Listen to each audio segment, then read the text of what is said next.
What's good? Appreciate y'all.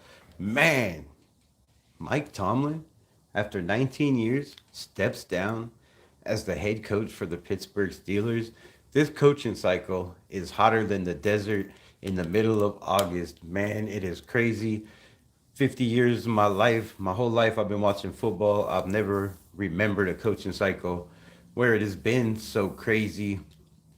So many coaches getting fired, so many coaches maybe flip flopping to another team. Coaches getting fired because of the coach that they got fired might want on their team. So this is a crazy, crazy cycle, man. There's a bunch of big names, and just add Mike Tomlin to the list, man. Shout out to everybody. Let me know how y'all feel. If you think the Las Vegas Raiders need to be in the playoffs next year, hit that like button, man. Thumbs up, thumbs down. Let me know. Let me know. Also, we are going to break down 15 questions that if I was the GM for the Las Vegas Raiders, I'm playing John Spytek and Tom Brady. 15 questions that I would want to ask, in the head coaching interview. They've already had 5 interviews. They have 6 or 7, I do believe, lined up on the way.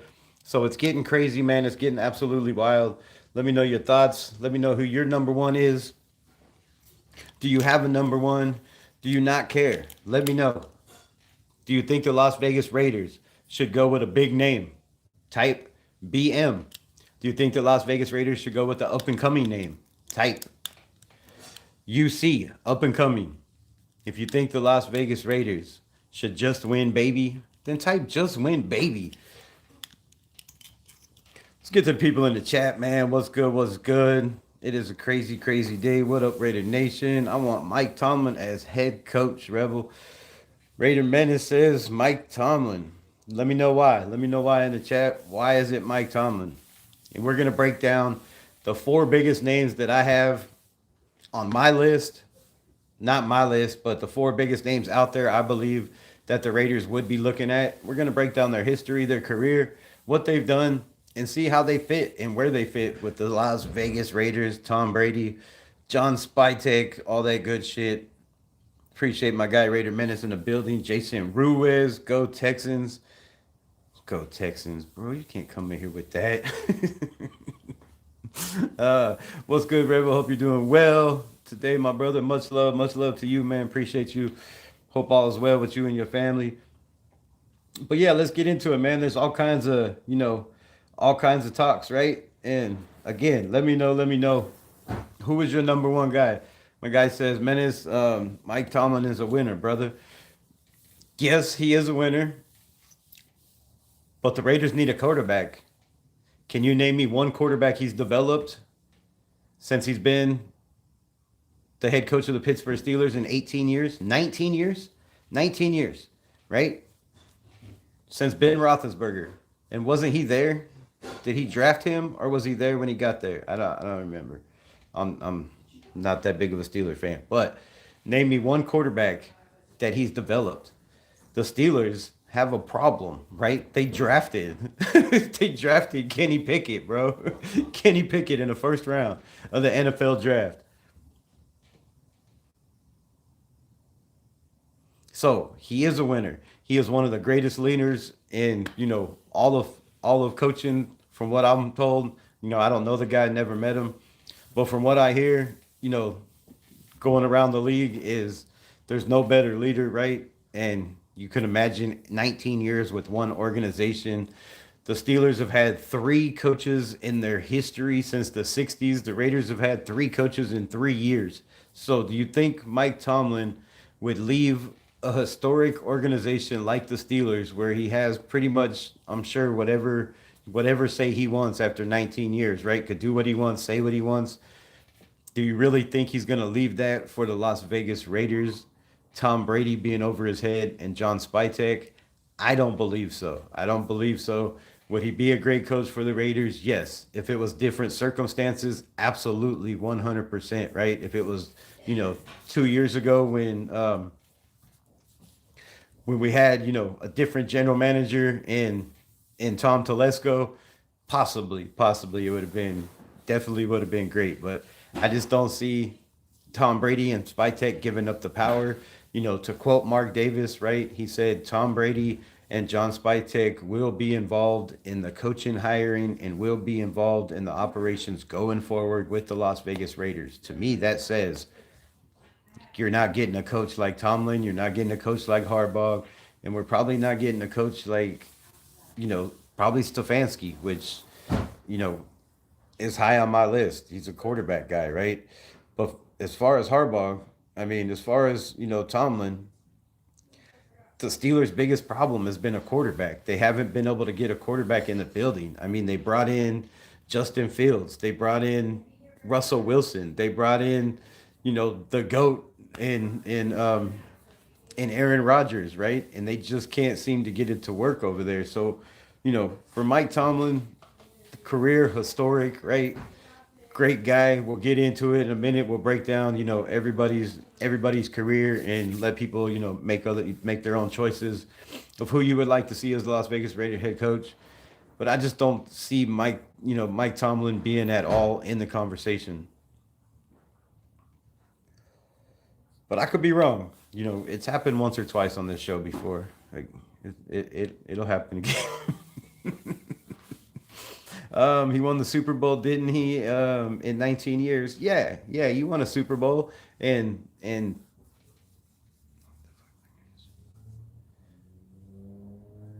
what year was it?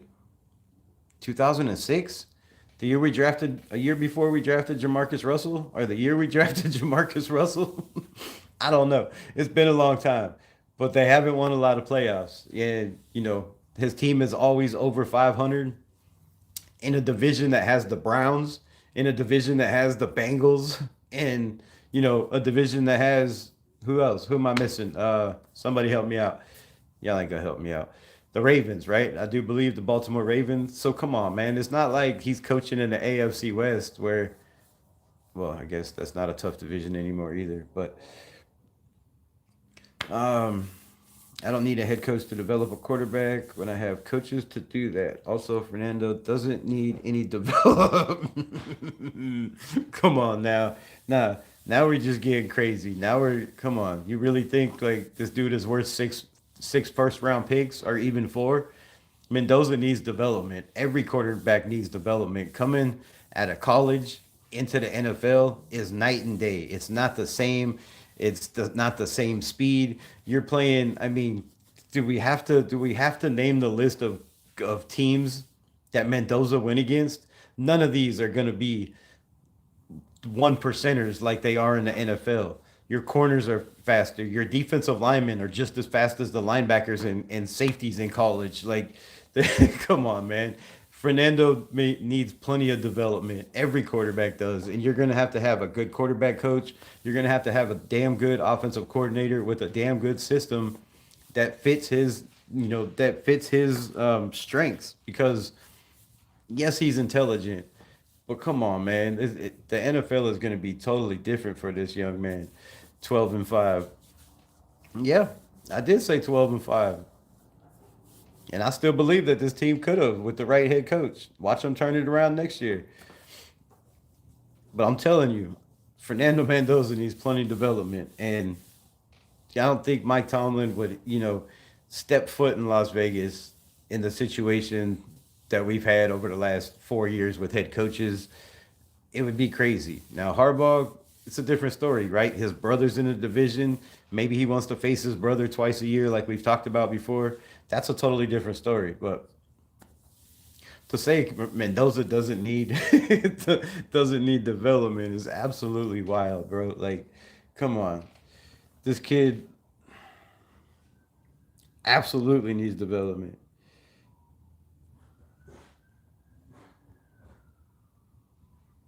Hold on, I gotta pull this up.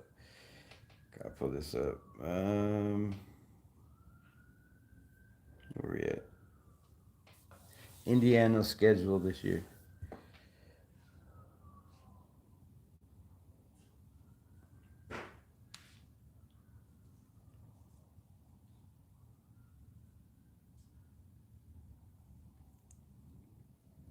Well, that's should be football, not basketball. Not basketball. But look, I think we're just a little too overhyped on this Mendoza thing, man. Like, What's good? What's good? Appreciate you.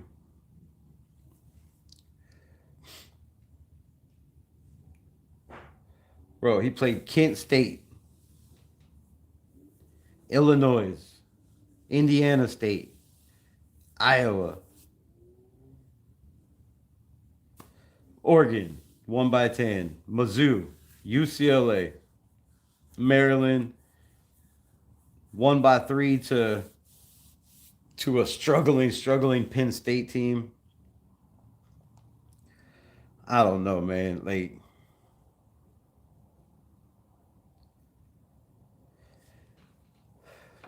but we'll see, man. We'll see. We'll see. We'll see. All the rookies struggle until they get used to the flow. Fernando will get used to the flow quick.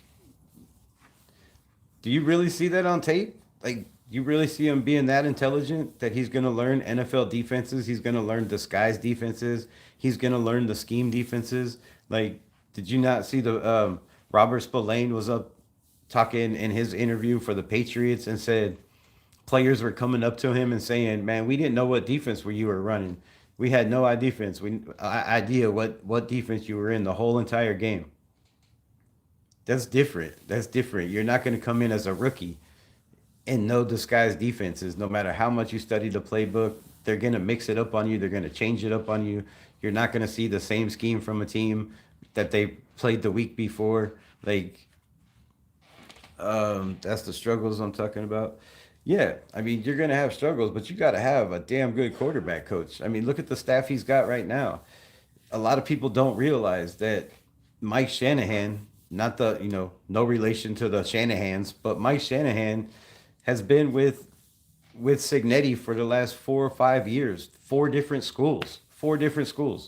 This dude knows his offense. He knows how to, get the best out of their guys. They went and got an experienced, 24, 25-year-old quarterback that's, did well at Cal, but he wasn't, the numbers weren't the same at Cal.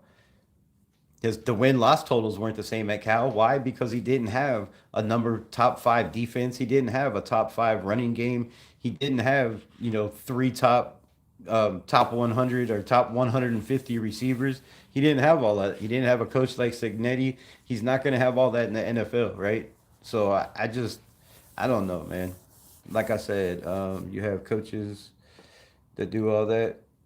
Let's go Super Bowl 2027. Shout out for the $2 holler, man. I appreciate you. You do have coaches to do all that, but why hasn't Mike Tomlin's put in the right staff to develop quarterbacks when he was in Pittsburgh though? Right? That's my question. I know how the NFL works. I know you bring in a great staff and you develop players, but have they done that on the offense? Have they done that? Like, look at the guys, the receivers they've had and let go to other teams that are balling out, right? They haven't developed a lot of players in Pittsburgh, and Tomlin has been the head coach there. So if you look at the quarterbacks, maybe he don't develop them, but his staff does, and he hasn't put together a good enough staff to develop quarterbacks there. We're talking about drafting Fernando Mendoza #1 overall, and if that's the situation, don't you at least want a head coach that has some kind of history developing quarterbacks, or at least working with quarterbacks and making them better? Like, they don't have to be great, but born to be a Raider fan. I still have all my Raider pictures and stuff. Ricky Diaz, nice. What's good? What's good? Don't bust my bubble rubble. I just don't want everybody to be disappointed when this kid comes out and sits for a year and then comes in and he's not what everybody thinks in the NFL. I mean, if you watch his games, he's completely a system quarterback. First read, great. Second read, I mean, show me how many times he went and hit his second read, right? Most of the plays are blue 52, down set, hut, throw the ball. He throws the balls in the windows and trusts his receivers to be there. That's not going to work in the NFL, man. It's not. It's going to take development. And I'm not saying he can't be a great quarterback in the NFL, but he's not going to come out and be, Joe Burrow in his first year. I don't see that. I don't see that at all. But like I said, I've been wrong before, man.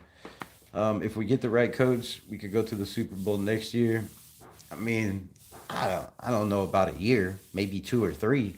It takes development. It takes development. That coach is going to come in, get rid of a lot of players that don't fit his scheme, and bring in new players, or at least the playoffs. Playoffs would be nice, man. Playoffs would be nice. I'm so tired of watching teams go. But do we really want to, be like the Chargers? Go get a big name head coach like Jim Harbaugh, and all the Chargers fans were all pumped up. Where's all the Chargers fans at today, right? Where's all the Chargers fans that were like, oh, the Raiders suck. Chargers are gonna win the Super Bowl, right? Where's all these Chargers fans? He had all these people gassed up because they went and got Harbaugh, and they were gonna make it to the playoffs. Well, they've made it to the playoffs, and they haven't won shit. They haven't won shit with Herbert, with a first round quarterback, right? That every team needs. As long as you have a first round quarterback and a good head coach, you make the playoffs. That's not the case. That's not the case. You might make the playoffs, but you get just totally belt to ass in the playoffs. Who are you talking about right now? We're talking about Mendoza. I think, and Mike Tomlin. I think Mike just wants to coach. I believe we will let Tomlin Spytek build the coaching staff. I hope. I don't really. If he's stepping down, this is just my personal opinion, not anything I've heard or read or talked to the dude. But in my personal opinion, if you step down after 19 years from an organization, either somebody called him and said, we want you to coach our team. If you retire from the Steelers, that's the only way. Or hey, you know, just just wondering if you ever step down from the Steelers, we would have a job waiting for you right away, right? Or or he's just done, man, or he's just done with football. Maybe he wants to, take a year off, spend time with his family. But to step down like that, it seems a little weird. Also, a lot of people are failing to recognize, or maybe they don't know, but Mike Tomlin stepping down, right? He didn't get fired. He's still under contract. You know what that means? The Raiders have to at least give him some kind of pick or pay to get Mike Tomlin or whoever, right? If he does go to another team, that team is going to have to pay some kind of price for him because he is still under contract. Just like if any team wanted to sign Derek Carr, who, retired from the Saints but is still under contract. I think the same thing happened with Sean Payton, right? Sean Payton stepped down from the New Orleans Saints and the Broncos had to pay them a salary to get that head coach. So he's still under contract. It would cost the Raiders, I don't know what, maybe a first round pick. Would you be willing to give a first round pick for a Mike Tomlin? I don't know. I don't know. And I don't see a guy like Mike Tomlin coming in and taking, being a yes man and taking orders from Tom Brady and John Spytek and just head coaching. Yes, Spytek said he's going to give his head coach, the opportunity to build his staff. But if you're looking at Tomlin's staff, it just hasn't been great. God Raiders family. I think it's more the accuracy that he has in college football. Um, College football was really, he was hoping that he can carry the accuracy to the NFL. The accuracy is great. The accuracy is great. But you also have receivers that have outmatched pretty much everybody they've played against, right? These receivers are wide open. You have Omar Cooper Jr., right? You have Charlie Becker. You have Surratt, right? You have Williams, their fourth wide receiver. All four of his wide receivers are damn good wide receivers. They're on timing routes. So, the accuracy that everybody talks about looks a lot better when you have receivers that make great catches. And you can go back and watch the last 3 games. They've all made insane catches, jumping up, stretching out over here, jumping through the ceiling to catch balls. Like maybe that's where he's trying to place those balls. Then that's great accuracy. But I just don't see, the perfect pinpoint accuracy that everybody's talking about. I see a lot of back shoulder throws. I see him constantly wanting to throw to the hash instead of throwing to the center of the field. We have Brock Bowers, right? We have, guys that are going to be in the middle of the field. And I don't see him wanting to throw there a lot. I see a lot, like I said, a lot of throws to the outside. So the accuracy, is it there? is it there? We'll see, right? We'll see if he decides to, which, being the number one pick, he's probably not going to play in any senior bowls or any games like that. I'm sure, none of those guys do. Probably won't go to the combine, but we'll see, pro days. And we won't see him throwing to anybody else, right? If he don't go to the combine. But I would really love to see some throws, to other receivers on other plays that aren't just timing routes, that are plays, embedded in your head over and over and over and over again. I think Mendoza needs to sit for the beginning of the year at least. Yeah, I don't care who plays. But as far as Tom Brady says, every quarterback needs to sit for a year and learn, right? Is that going to help him? Is that going to hurt him? Who's going to be in front of him? Deuce Gruden broke the powerlifting record last night in Vegas for the bench press. I seen that. You know, and but I won't say nothing. Shout out to Deuce Gruden, man.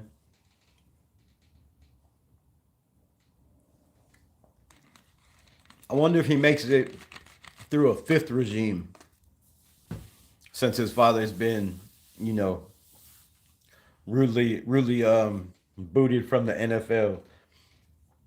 But yeah, that's crazy, man, for that little guy. But I think it's funny, right? Because he's got, and no disrespect, but he looks so, I don't know how tall he is, but he looks so damn short compared to NFL players. Like, how big are your arms? How far do you really have to push that, right? Like, bigger dudes, 35-inch arms. I mean, that's a long way to extend, right? Shorter dudes, like, but it's still, weight is weight, and that's an insane amount of weight for a human being to be pushing off their chest. It's absolutely ridiculous. It's like, what, three people? He always leads. Good quarterbacks are always winning games from behind. We have we seen Mendoza play from behind at all? I mean, what games was he behind in? I think he was behind for one play against Iowa. I think he was behind maybe one play against Penn State. We haven't seen this kid play from behind. At least I haven't, right? I don't see a lot of tight window throws. I don't see a lot of, crazy over the shoulder bucket throws. I see a lot of throws where he's throwing the ball when it's deep. The receivers are chasing it down and going and getting it, right? Former Red head coach John Madden said 10 years in one place is long enough. Yeah, I mean that's facts too. That's that's definitely facts. Miami is interviewing Patrick Graham for the head coaching job. Shout out John Leon in the building, man. What's good, my guy? Appreciate you being in here as always. Um, I think the Raiders are, it's a slap in the face. I feel like this is the next segment. I was going to talk about PG in a little bit, but we'll just jump into it. I feel like the Raiders are disrespecting the hell out of this man. I mean, they've put in coach after coach in front of him. They bring in an offensive coordinator, pay him $6 million a year, while PG's getting what, 3 or 4. The dude's handcuffed by the head coaches. You don't even offer him a head coaching job when he should have been first on the list, in my opinion. You should have brought in PG and said, bro, we're interviewing you for the head coaching job. Like, what would you do to change this team around? Not that they have to give it to him, but I think he deserves the interview and at least be able to, tell Spytek and Brady what he feels about the last regimes that he's been, defensive coordinator or handcuffed defensive coordinator behind. And, whatever team decides to give Patrick Graham that shot is, if I'm Miami, I don't let him leave the building, really. I know there's a lot of big name head coaches out there, but Patrick Graham, I don't think has ever been able to, run his system or build his team. When he finally built the team up, Pete Carroll came in and, and John Spytek and traded away half the guys that he built, having a solid defense. So every year, man, every year they bring in guys, they develop them, him and the defensive line coach.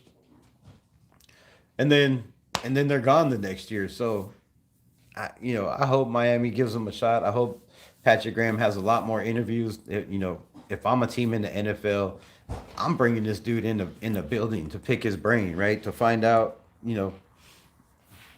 how he would run a team, right? How would you go about it? Who would you draft? Because when you hear him talk about players that we're facing, he knows these players up and down, right? When you talk about the quarterbacks we're going against, nobody explains the quarterback strengths better than Patrick Graham to me.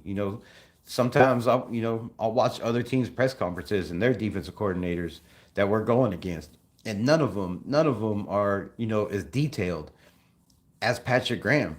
And if Tom Brady and Spytek are as detail oriented as everybody says, and they're looking for a defense, a detailed type of coach, Patrick Graham is him, bro. There is no, more detailed than Patrick Graham about the opponents he's going against, about the team that he has. So I think it's a huge, huge loss, man, if we lose Patrick Graham. And again, they should at least bring him in and give him a shot. How's it going, Nation Candy Angel? What it do? I grew up living on my own. Living on my own world and with my mom. I put God first because he knows. Shout out, shout out. I think they should sit, but still practice and stuff and stay in shape.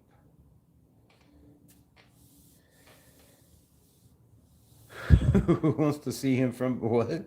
Wait, time out. Time out. Wait, what are you talking about in here? I think you got off subject. Patrick Graham is leaving. Rosetown in the building. More than likely, Patrick Graham is gone. I don't see him staying, for another regime unless whoever whoever they bring in as a head coach, feels like Patrick Graham should be that guy. And I'm gonna say this also, another hot take, right?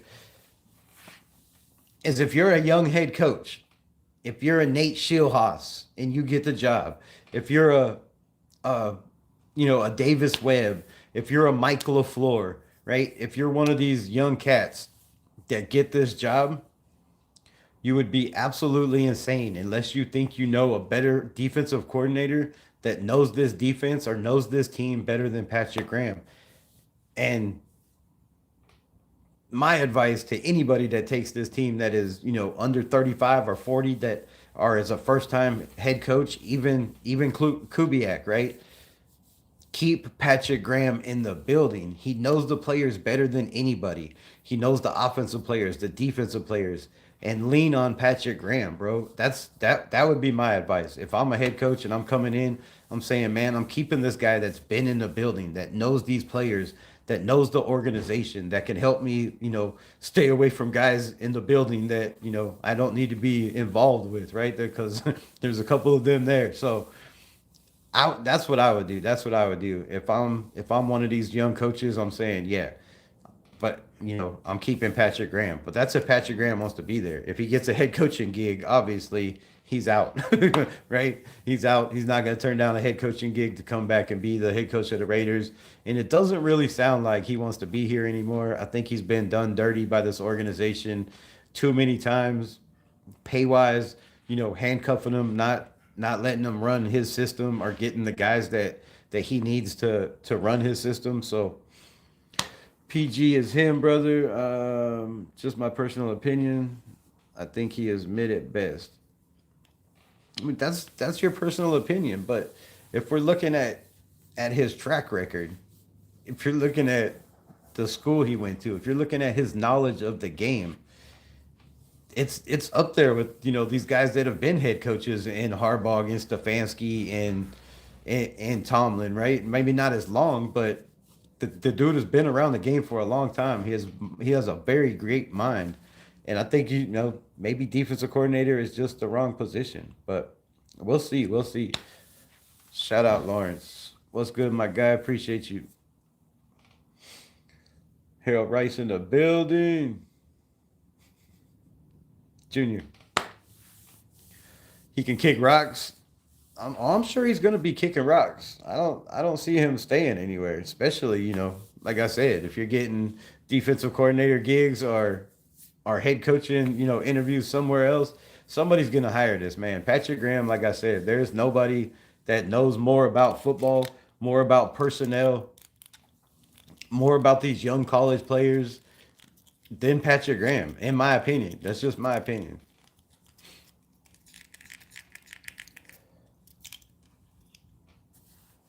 The difference has been higher than 15 while he was the DC. What? The defense has been.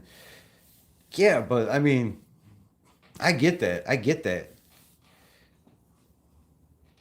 Hold on. Let me see this. Let me see this.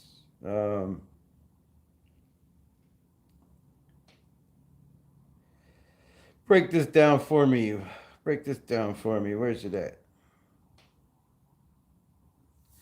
In the last 3 years, break down the payroll for the Las Vegas Raiders offense and the payroll for the Las Vegas Raiders defense. Let's see what I get.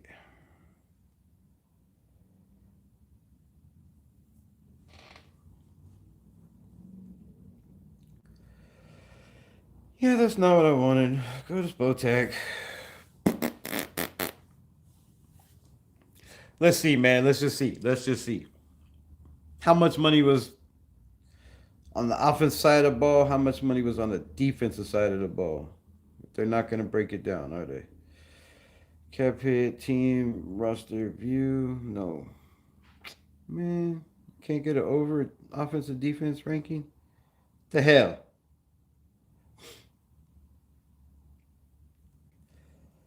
Anyways, I do believe they spend a lot more money on the offensive side of the ball than they have the defensive side of the ball, which is why they let Robert Spillane go, which is why they let Trayvon Moore go, which is why they let Divine Diablo go, which is why they decided to move on from Marcus Epps.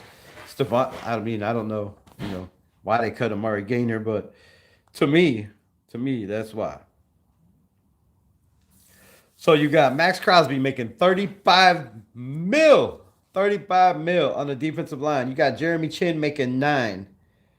You got Tyree Wilson making 7. Adam Butler making 6. Palomar making 4. What's that up to so far? Everybody else on the roster makes $1 million on the defense. You got 4 guys that make all the money. On the offensive side of the ball, you got Gino at 26 mil, Colton Miller at 22 mil. Shit, that's already beat it. Ashton Genty at 8 mil, Alex Kappa at 6 mil, AJ Cole at 5 mil, Brock Bowers at 5 mil, Michael Mayer at 3 mil, JPJ at 2.5 mil, Jack Besh at 1.7 mil, Trey Tucker at 1.6 mil, DJ Glaze 1.5 mil, Caleb Rogers 1.4, Aiden O'Connell 1.2, absolutely disgrace. Yeah, so the offensive side of the ball, the money is definitely on that side of the ball, way more than it's on the defensive side of the ball. You have one guy, Max Crosby, who takes up, most of it. Then you have Jeremy Chin making 9, and then you have, 2 guys making 6, and then the rest of the guys make under $2 million. And we wonder why our defense struggles. I mean, that's crazy. I didn't even know that shit, but that's insane, man. That's insane. All right, so if I'm GM, my top questions, where the hell did it go?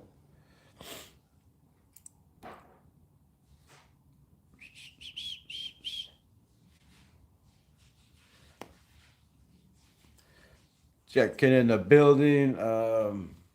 Raiders are in a Super Bowl window. Man, we've been in that window, for the last 2 years minimum, right? We brought in JPJ, we brought in Brock Bowers. This year we brought in a bunch of young talent and Ashton Genty. You definitely have to make the playoffs within the next 3 years, or just failing these dudes. Just failing these dudes. All right, so my first question would be, right? We hold the number 1 pick. Walk us through your day 1 to year 3 development plan for a rookie quarterback. What are your negotiables?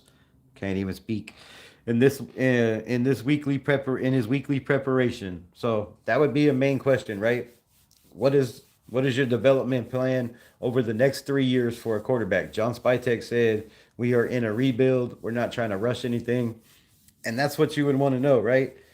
And I'll get to the coaches that I think would answer this questions the best here in a minute. Gino needs an extension so he can ball out. Shit.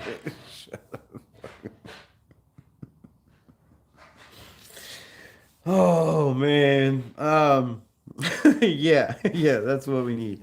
Give him more money. Fucking stop. Stop.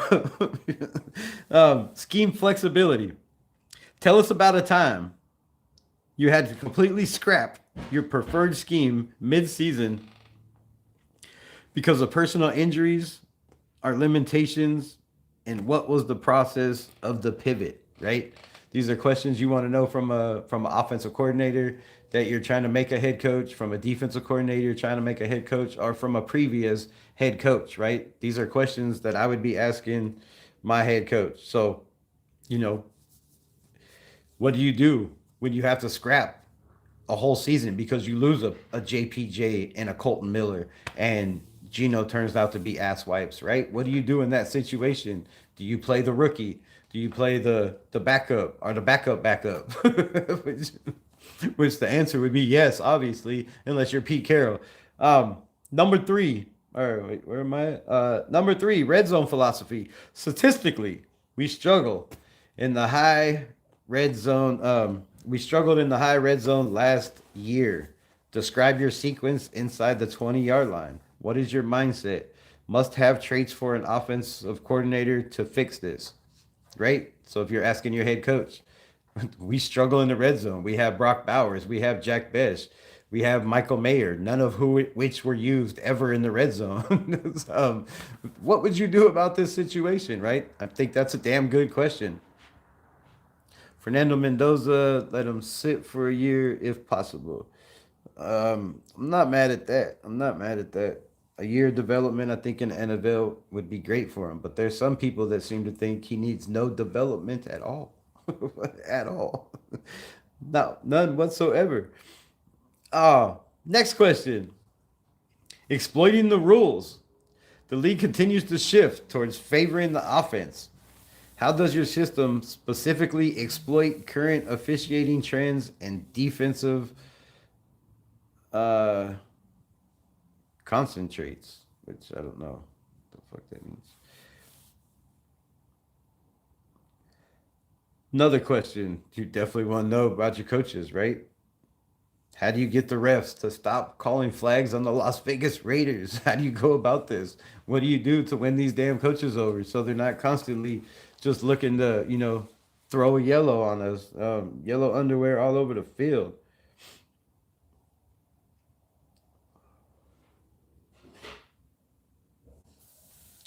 Leadership and people management. Being the guy in the big chair is different than being a coordinator, right? So, what are we going to ask these guys? Let's see. Conflict conflict resolutions. Give us a specific example of a time you had to perform. You had a high performing player who was a culture killer. How did you handle him?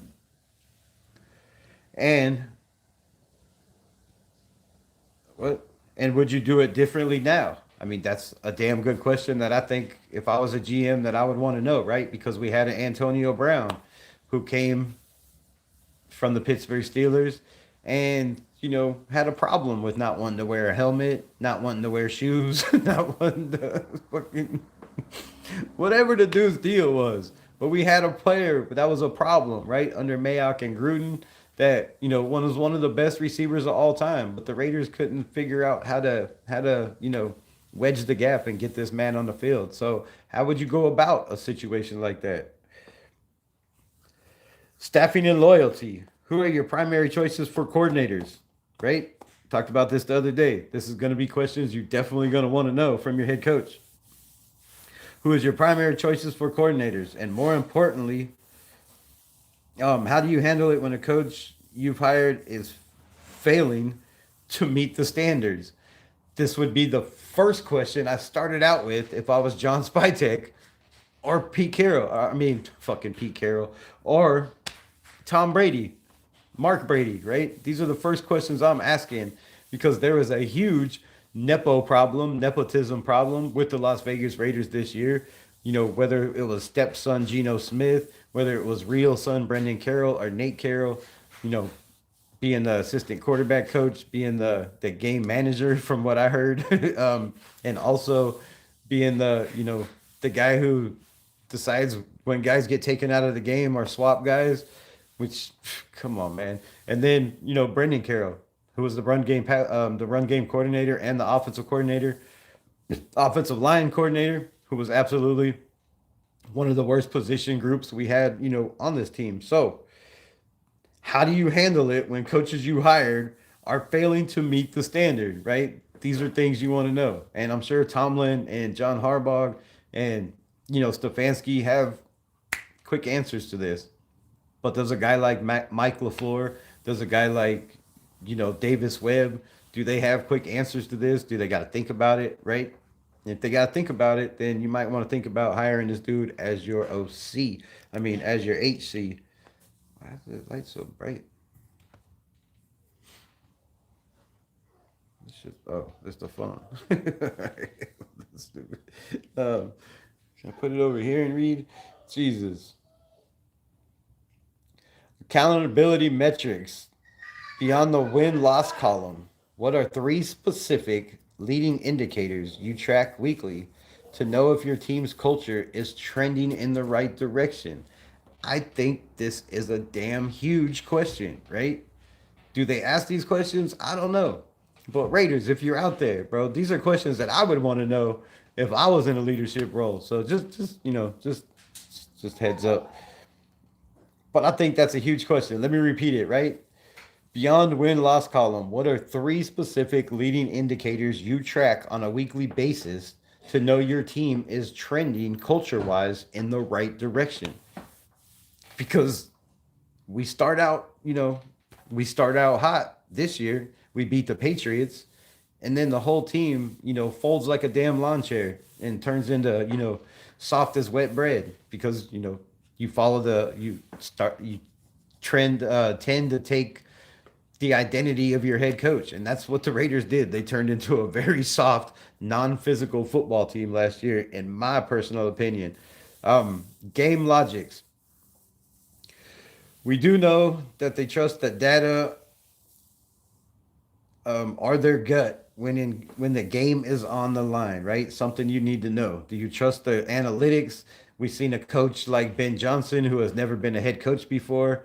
The analytics said he should have punted numerous times. He trusted his gut. He went for it. They didn't get it. They ended up winning the game, because the defense stepped up, and that's the privileges of having Dennis Allen, an experienced head coach, as a defensive coordinator.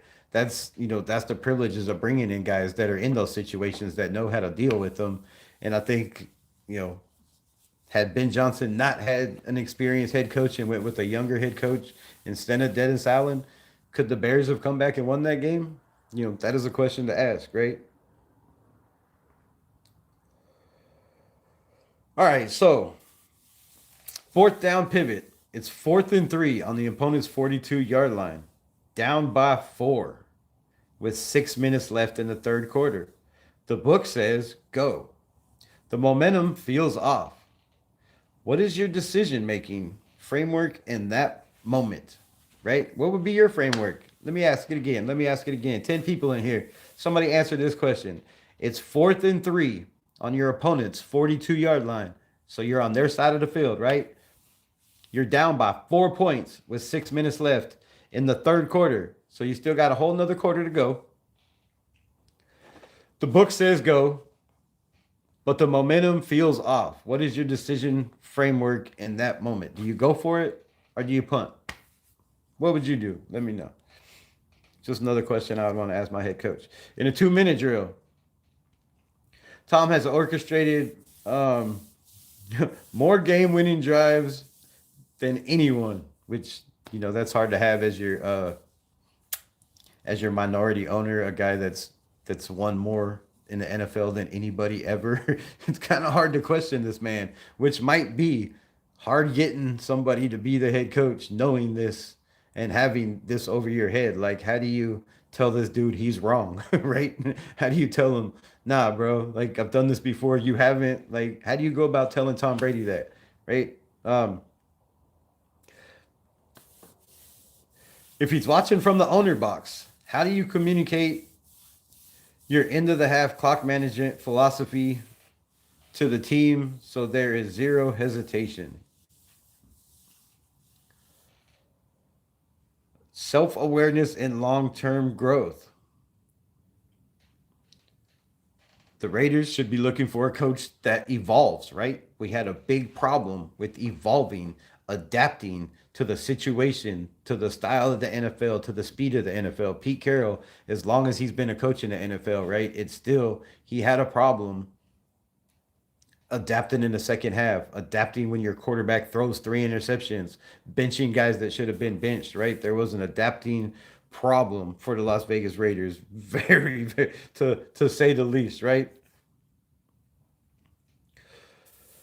Um, the why Pete Carroll failure.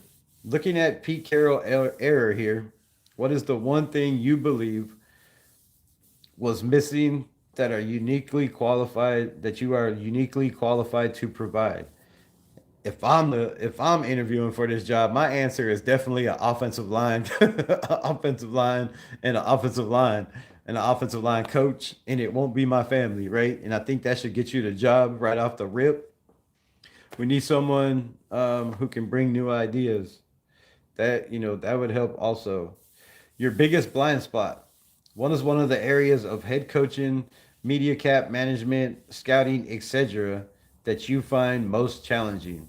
And how do you plan to supplement that weakness? Right?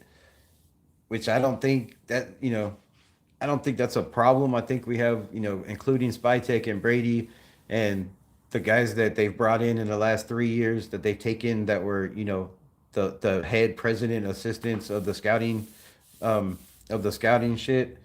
I don't think that's going to be a problem. I think our scouting is fine, but it's a damn good question to know, right? What is one of your areas of a head coach, whether it be media, cap management, scouting, etc.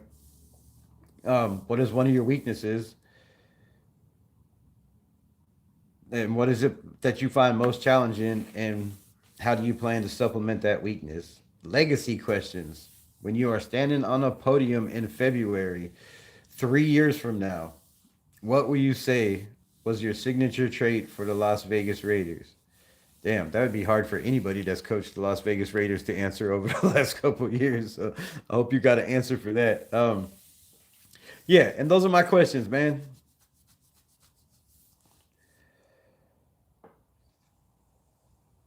Also, if I were you, I'd pay close attention to the answers to question 4.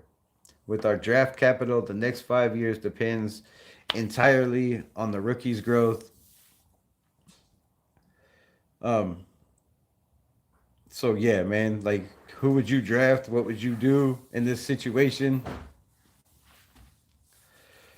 Also, the power of dynamic. Tom Brady is building day-to-day seat at the table. How do you utilize your expertise and resources without allowing his presence to diminish your singular authority in the locker room? Now, let me repeat that.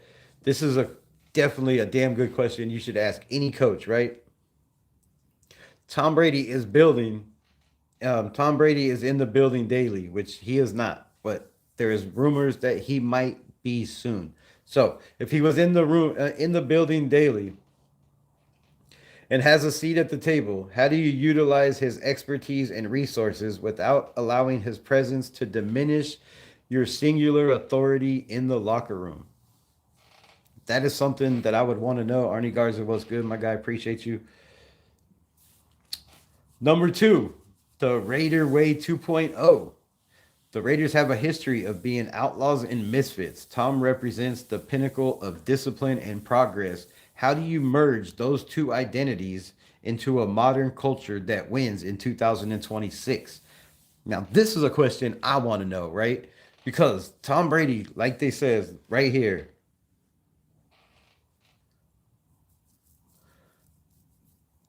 Tom Brady represents the pinnacle of discipline and process.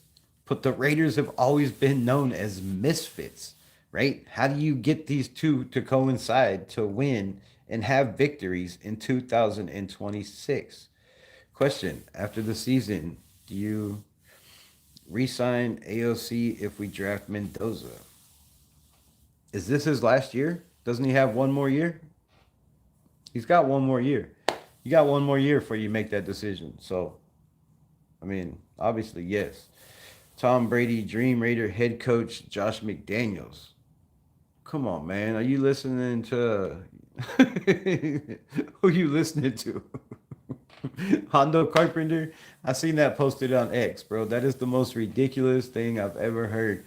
If Tom Brady wanted Josh McDaniels to be the head coach of the Las Vegas Raiders, he would have never allowed him to be fired. No, he wasn't minority owner, but he was the little birdie that was in Mark Davis's ear on the daily. On the daily. They had already owned the Aces. They were already in business together. They were seen constantly at the games. Tom Brady was already in his ear. If it was really Josh McDaniels that Tom Brady wanted, he would have never been fired. He would have never let him leave the building. Mark Davis would have never made that decision. He would have listened to to Tom Brady. So the fact that Tom Brady didn't go to bat for Josh McDaniels, and from what I heard, the little birdie in my ear said there was never really a great relationship between Josh McDaniels and Tom Brady. Somebody felt inferior to Brady's, to Brady's expertise of the sport, to say it mightily. So that's just nonsense, bro. That's just nonsense. People will do anything for clicks nowadays. I swear, man. Shout out for the $5 holler. Do you want? I can't even read. Who do you want for Coach Rebel? If you could hire anyone, I mean, it's hard to say without being able to interview. But we'll look at everybody's shit in a minute, and then I'll give you mine. I'll give you mine, and I'll tell you why. So stay tuned. Stay tuned. Coming up on an hour, we gotta hurry up. Pete coached, Pete coached the outdated defense and O line. Yes, absolutely. What's good, man? Appreciate you, Isaiah. Me, Harbaugh, Garkubiak for head coach. McDaniels for OC, keep PG at DC. Well, I mean, McDaniels is getting head coaching interviews are already. I don't think he's willing to take a OC job. The guy knows his value. 34-31 in Miami, has a positive winning record. I don't know what his playoff record is off the top of my head. I forgot. I probably should have memorized it. But I don't see McDaniels taking an OC job.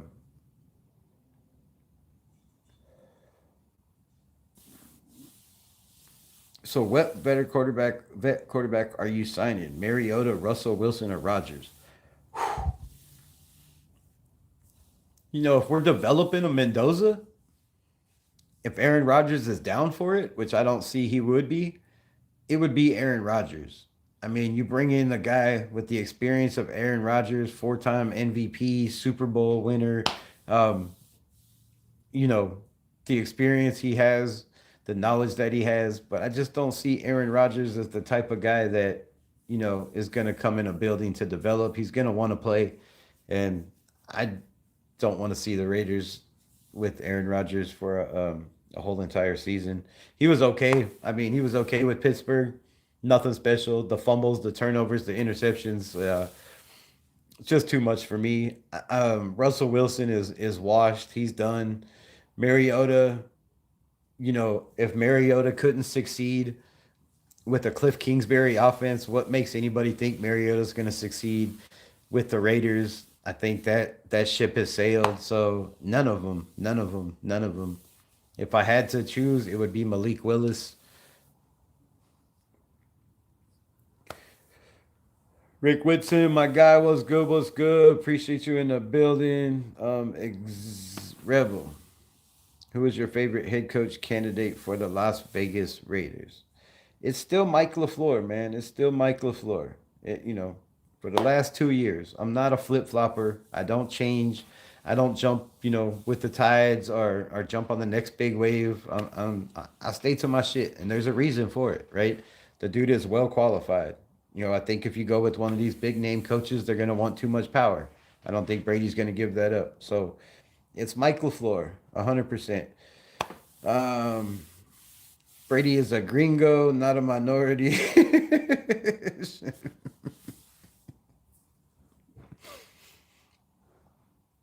Which is becoming a minority. Fucking shit, what you mean? Um, Outline, but I mean the OC. What? No outline, but I mean OC. Who would you want? Oh, I don't know. Thank you, appreciate it. What's good? What's good? I have a lot to say, but now I'm gonna just say, watch this show. I'm um, looking forward to watching the Reese Senior Bowl and the Combine and the NFL Draft. Absolutely, absolutely. I was never big on the draft, but since I started this YouTube shit 2 years ago, I guess it's been like a month over 2 years. So happy 2 year anniversary. Woo. Uh, the draft is a lot more interesting, man. These players, watching their development, watching them through college, breaking down their film has become like one of my one of my favorite things to do, which is kind of sad. But Rebel question: which offensive lineman would you keep for next year? I mean, all of them, but Kappa, Forsyth, and Parham. I think the rest kind of got the shit end of the deal with bad coaching. I'm not getting rid of guys that I haven't seen their development. I've seen Parham. He's on a contract year. Adios. You know, Stone Forsythe. He did okay, right, for having to be a backup, but just he's got to go. He's got to go. Um, and then Alex Kappa. I don't. He's played okay at center. He would be a damn good, center backup if we go get, a big name or, to help maybe JPJ along with the center. So maybe Kappa could stay, on a lesser contract. But, I like this offensive line, man. I don't, I did film breakdown most of the season, right? But I still do it myself. I watched I watched the all 22. This offensive line, with a little bit of coaching and some people in the building that know what the hell they're doing with the run scheme, I think would be way different. I can't wait for the national championship. I want Indiana to win. I'm rooting for Miami. I want Miami to win. I think, I really don't care. I hope Mendoza has a lights out game, but I want to see Mendoza under pressure. I want to see this kid actually, have to make decisions. I want to see him, if your first receiver's not there and your second's not there, what are you gonna do? Are you gonna run the ball like you did last week? Because that's what I seen. Progression number one, progression number two, let's take off and run. Which a lot of people say he doesn't do that. So I want to see this man under pressure, and I think Miami, defensive line has big enough bodies to get pressure on the offensive line. They got good linebackers, they got fast corners, they got big defensive edge guys, and I think Miami is going to give them a little bit of fits. And I want to see what he has under pressure against a top defense like Miami, and the corners that they have, the safeties they have. Like Miami has a solid team. They have another guy that's a damn good head coach, right? And a damn good staff over there as well. So I want to see a good game, but I just want to see, what's Mendoza do when he doesn't have the lead, right? What's he do if Miami comes out and gets a pick six and you're playing from behind? These are the things I want to see, in the national championship game with everybody watching. What do you do? Because we haven't seen that. We haven't seen that. And to take a guy first overall, when you have so many needs on a team and there's only one quarterback in the draft just scares the hell out of me. Scares the hell out of me. TB12, just ignored McShitnuts. Mendoza will be denied. Denied what? Question: what is your biggest regret Raider jersey you purchased? None. Absolutely none. I love every jersey I got. I wouldn't have bought it if I didn't. I'm not one of those guys. Like, if you come on, if you watch this channel long enough, you should know. I don't have to keep saying it, or maybe I do, but I'm not one of those guys that's big on the players. I'm all about this shield right here. It's the shield. So I buy jerseys on certain people, but I'm not one of those guys that's gonna run out and buy a Mendoza jersey because he was drafted #1, or buy a Ashton Genty jersey because he was drafted 6th overall. It's just not my thing, right? So a lot of my jerseys are obviously players that don't play with the Raiders, but but if you buy a jersey for somebody that was drafted for the Raiders, more than likely in a year or two, they're not going to be playing for the Raiders. So I don't really have a lot. I regret losing them all. That's my biggest regret. I regret the money I spent on them to not have the ones that I used to. I think that sucks. It's good you are passionate about football. I mean, you got to be passionate about something in life, right? It's good you have passion and hobbies. Appreciate that. I hope the like button helps you out, Rebel, and gets people in here. I appreciate that too. Share the live, share the live. Stone Cold Foresight, LT DJ Glaze, worst right tackle in PFF. DJ Glaze is. I can't hate on DJ Glaze, man. I can't hate on DJ Glaze. He did damn good his rookie year with bad offensive coaching, right? You had Luke Getsy, and then you get moved to the Turners. So and then and then your second year, and then you get Brandon Carroll as your offensive line coach. So, I can't hate on DJ Glaze, man. This year the development wasn't there. Yes, he went backwards, but find me an offensive lineman that didn't regress under Brandon Carroll, right? There's not there's not any. Every lineman got worse. Nobody got better. No matter what position they put him at. Okay, I take that back. The fuck is that my dog? I take that back. Alex Kappa. Alex Kappa did get better. He got a lot better at center as the weeks went on. But other than that, none of the guys appreciate that, Kenna. Happy anniversary. So, none of the guys got better. They all got worse under Brendan Carroll. So DJ Glaze, I'm gonna give a pass. I'm gonna give a pass to everybody on that offensive line, except for Parham, because he's been here for 3-4 years, and it just this year was the same as every other year. So being a contract year, move on. If it wasn't a contract year, I'd probably give Parham another year just to compete, because I hate letting guys go that end up going to other teams and shine. And the Raiders do that all the time. We never know what we have because these guys don't get to play. If they do get to play, it's with shitty ass coaches that don't know what they're doing. Appreciate that. Appreciate that. Unleash Raiders. Yeah, Rebel, 2 years. Proud of you. Oh, appreciate that. Rugs, LOL. Just showed up. I thought you were praising the Finns for a second. I was about to talk so much smack. Nah, bro. Nah, I'm not. No, I'm just saying the Dolphins are interviewing head coach Patrick Graham, and I think I believe that's a damn good coach. The league continues to shift forward, favoring the offense. How does your system especially? All right, 2 more questions, and we'll get done with these questions. Oh, wait, I already offered that one. I already answered that one. Okay, maybe no more questions. Managing the Las Vegas effect. Las Vegas offers distractions unlike any other, right? This is a question I'm going to ask my next, all the head coaches in the interview. Las Vegas offers a distraction like any other NFL city. What are your specific blueprints for ensuring our player focus remains on the facility and not the Las Vegas Strip, right? Think that's a damn good question. What else? 2.0, I got the Outlaws and Misfits, got that.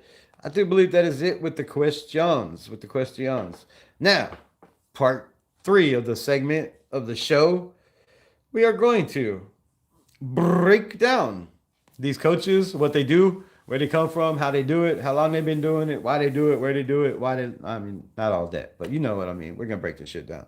So, pull up, roll up, pack up. Speaking of that, y'all talk for a minute. Y'all talk for a minute. I got a pregame, postgame, midgame. I don't know what the hell you call it. I got to do something. Out of these coaches, these 4 coaches, Kevin Stefanski, Mike Tomlin, Clint Kubiak, and Mike LaFleur, John Harbaugh. Which one of those 5 coaches do you feel fits the Las Vegas Raiders the best with the weapons we have and the weapons that we could possibly be about to get in the 2026 NFL Draft? I will repeat. Kevin Stefanski, Mike Tomlin, Clint Kubiak, Mike LaFleur, John to the Harbaugh. We are going to break down each one of their coaches, their careers, where they've been, who they do, how they do it. Yeah, you know what I said. That's it. All right. Kevin to the Stefanski. He started out in 2005. That's a long time ago. Some of y'all were probably not even a twinkle in your daddy's eye by then. 2025. Assistant Director of Operations. That's a pretty big start. That's a pretty damn big start. Maybe I should have went back and got a little bit more information instead of just this, but that was his first gig. University of Pennsylvania, 2005. He was Assistant Director of Operations. I mean, that's a big time gig to start out college football, right? And then he goes from Pennsylvania, 2005, jumps straight into the NFL as an assistant manager, 2006 to 2028. We are talking about Kevin Stefanski, former Browns head coach. Minnesota Vikings quarterback assistant coach, 2009 to 2013. Minnesota Vikings tight end coach, 2014, 2015. Minnesota Vikings cornerbacks coach on the defensive side of the ball, 2016. Minnesota Vikings quarterback coach, not corner, the guy that throws the ball. Quarterback coach, 2016. Kevin Stefanski also, quarterback coach 2017 to 18. So 17, 18, 2 years. Minnesota interim offensive coordinator, 2018. Then Minnesota Vikings offensive coordinator in 2019, and then became the Cleveland Browns head coach from 2020 to 2025. So, quarterback coach, tight ends coach, quarterback's assistant coach, offensive coordinator.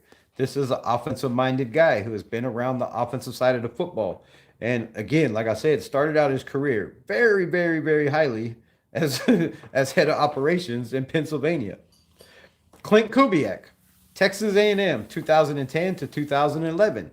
Clint Kubiak was the offensive quality control coach at Texas A&M. Then in 2012, he was a graduate assistant. Then in 2013 to 2014, Clint Kubiak jumped from the college level and landed on the Minnesota Vikings. Minnesota Vikings. Last coach was from Minnesota Vikings, right? All right, Minnesota Vikings. They seem to hire a lot of young guys. 2013 to 14, he was the offensive quality control coach for the Vikings. Then he went back to college to Kansas, 2015, for the wide receivers coach. So obviously it didn't work out very good in Minnesota. Then he jumps back to the NFL in 2016 to 2018 with the Denver Broncos as an offensive assistant. Then he goes back to the Minnesota Vikings 2019 to 2020 as a quarterbacks coach. Minnesota Vikings offensive coordinator in 2021. 2022, he jumps to the Denver Donkeys as the passing game coordinator and quarterbacks coach as well. And then in 2023, some people in San Francisco get wind of this young man and his, knowledge of the game and what he's done.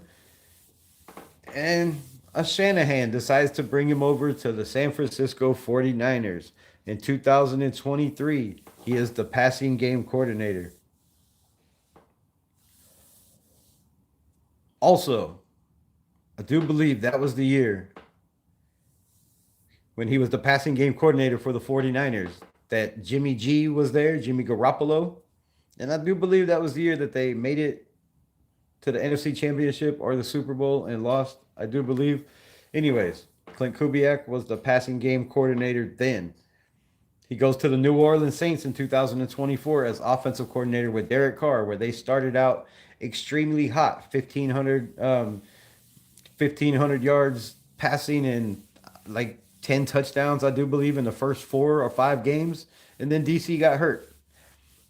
And then Kubiak, goes to Seattle, has his team in the playoffs. We won't find out if they win in the first round of the playoffs until next week when they face the San Francisco 49ers, a team that he recently was the passing game coordinator for. So that should be fun to watch, right?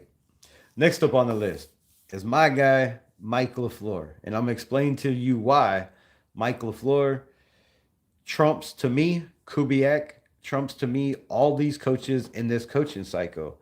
And like to hear it, here it go. 2019, he was an offensive assistant for Elmhurst. I don't even know where that was. 2010, St. Joseph, Indiana. He was the quarterbacks coach. St. Joseph, Indiana, 2011 to 12. He was the offensive coordinator. Then he goes to Davidson, 2013, offensive coordinator, quarterback coach, and wide receiver coach. 3 jobs, 1 college. Pretty damn good. Then he jumps to the NFL, the Cleveland Browns, in 2014 as an offensive intern. Goes to the Atlanta Falcons, 2015 to 16 as an offensive assistant. Then he finds himself in San Francisco 49ers as they got wind of this young man and his knowledge and intelligence of the game.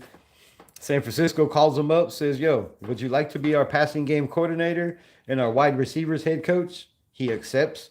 2017 to 2018. In 2019 to 20 with the San Francisco 49ers, instead of passing game coordinator and wide receiver coach, he just assumes the role of passing game coordinator. Then, Robert Saleh, 49ers, gets a head coaching job with the Jets. His first phone call is to Mike LaFleur. Mike LaFleur goes to the New York Jets 2021 to 2022 as the offensive coordinator. With a decent quarterback, I thought, with a pretty decent team, just had a lot of holes. The defense was pretty damn good, right? However, with the Jets in 2001 and 2022, I think a lot of people seem to forget that year they beat the Denver Broncos, who was pretty good in the division at the time, and they also beat the Kansas City Chiefs and Patrick Mahomes that year.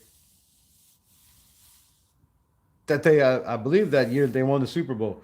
So, wasn't great with the Jets, but was calling plays, was the offensive coordinator. So he does have experience in that.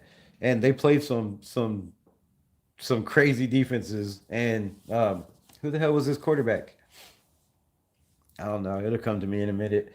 And then from 2023 till the present day, he's been the offensive coordinator for the Rams, who has been one of the top offensive, teams in all of football. So to me, offensive assistant, offensive intern, quarterback coach, receiver coach, offensive intern, offensive assistant, passing game coordinator, offensive coordinator. To me, like Mike LaFleur coming from a Sean McVay tree. And if you don't know, now you know, jump over to yesterday's live when I talked about the coaches and I talked about the coaching tree and the success of the coaches coming out of the Sean McVay coaching tree and out of the Kyle Shanahan coaching tree as well. Well, this dude happens to come out of both. I mean, how can't get any better than that. Clint Kubiak also does, and he also, calls the plays in Seattle, which might give him the upper take.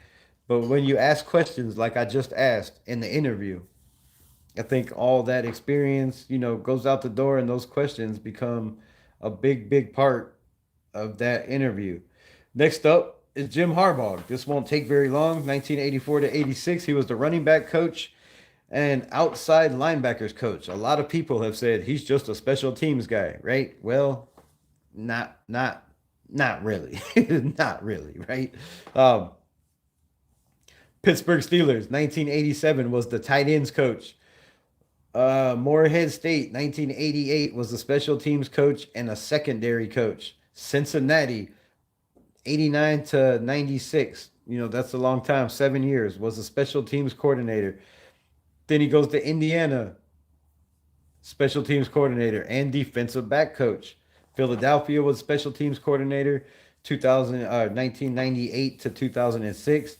Then he jumped to Philly, 2007, as a defensive back coach. I do believe Andy Reid was there at the time in Philly. Somebody let me know in the chat if I'm wrong.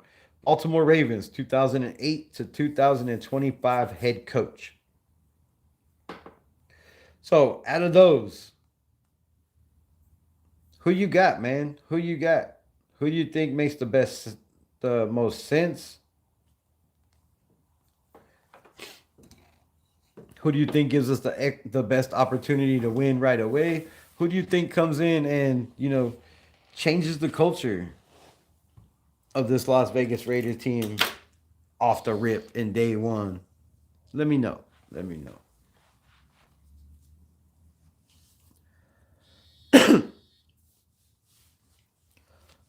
Was Ruggs wasn't really a Raider? Was he for long? Nah, it was his rookie year, I think.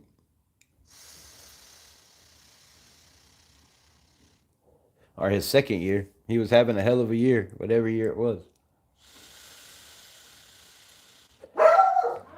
Derek Carr finally got his speed receiver, and they were tearing shit up in the NFL. And then it all folded. So every time the Raiders have started to get to the top of the mountain, something happens to just knock us back down the hill.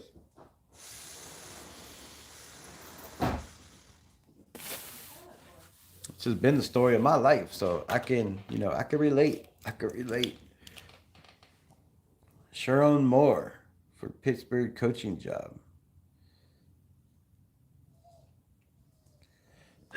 Is that a suggestion or is that a lock? Because that just happened. So I'm not on the phone. Happy YouTube anniversary. Appreciate you. I mean, it's kind of past. It was last month, but I appreciate you. Patriots going all the way. I mean, 16 points against a Dennis, mentor defense. I don't know, bro. I don't know. I think they're going to face a lot better defenses than the Chargers defense in the playoffs. I don't know. Max Crosby is going to look good as a Bear. Oh, Gregory coming in with the hot take. Boom, boom, boom. Firing on all cylinders in the building. The hot take. Max Crosby is going to look good as a Bear. I mean, does anybody look good in those ugly ass orange and blue jerseys? They just like a wannabe Broncos colors with just a darker orange and a different blue. But it's just copycat ass league. I don't know. Max is going to look good anywhere. In my opinion. Patriots doing well this year. Skylar, I hope the Bears and Patriots go to the Super Bowl. Bears, Patriots. Now that will be a classic.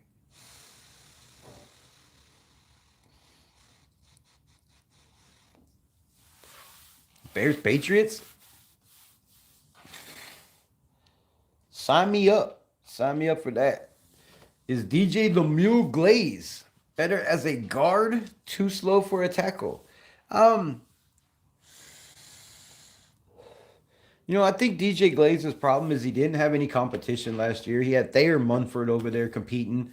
Dalton Wagner, who they never gave a shot, who I believe is better at tackle than DJ Glaze is right now, in my opinion. So I don't know, man. I don't know. I don't know. Is he anchored enough? They call him the mule, but is he really a mule? Like, I don't see him being anchored enough to be that guard spot, or athletic enough. If you look at his footwork, if you look at legs and all that shit, how do my likes go down, bro? Y'all double tap the screen too much. I had 30 something likes a minute ago. I got 17. Like, what the hell? I say one thing and y'all change your mind? Like, that's some trash shit, bro. Crazy. Crazy. Y'all give me likes and then take them away. Some bullshit. What's wrong with y'all? What's wrong with y'all?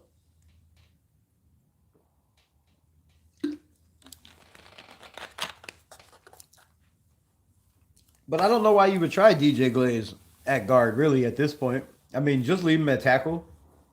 Let him compete for the job with whoever we bring in, with a real coach and a real offensive line that's not going to say, hey, let's put DJ Glaze there because he was there last year, right? We don't need that shit. We need somebody to come in that knows football, that knows what they're doing, that has a scheme, and knows how to change that scheme and adapt that scheme to the players they have in the building.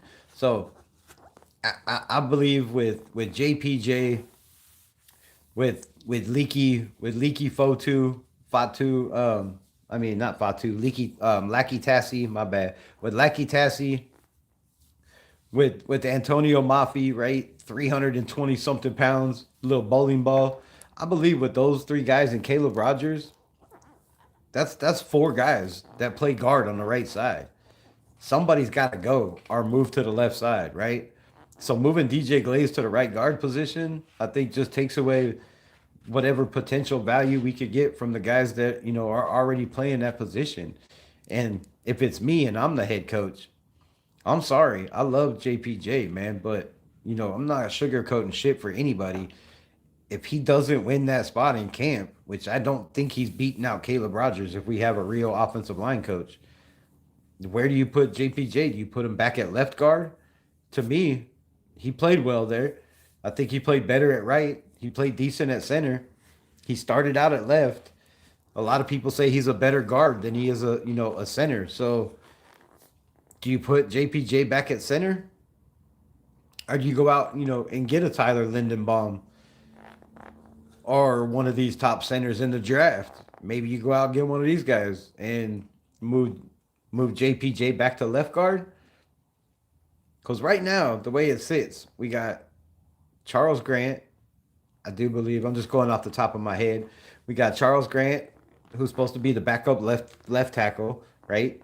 Who's Colton Miller's spot. And then we have Parham, who's on a contract year, who's a free agent if they don't sign him, at left guard. Then we have Kappa at center. We have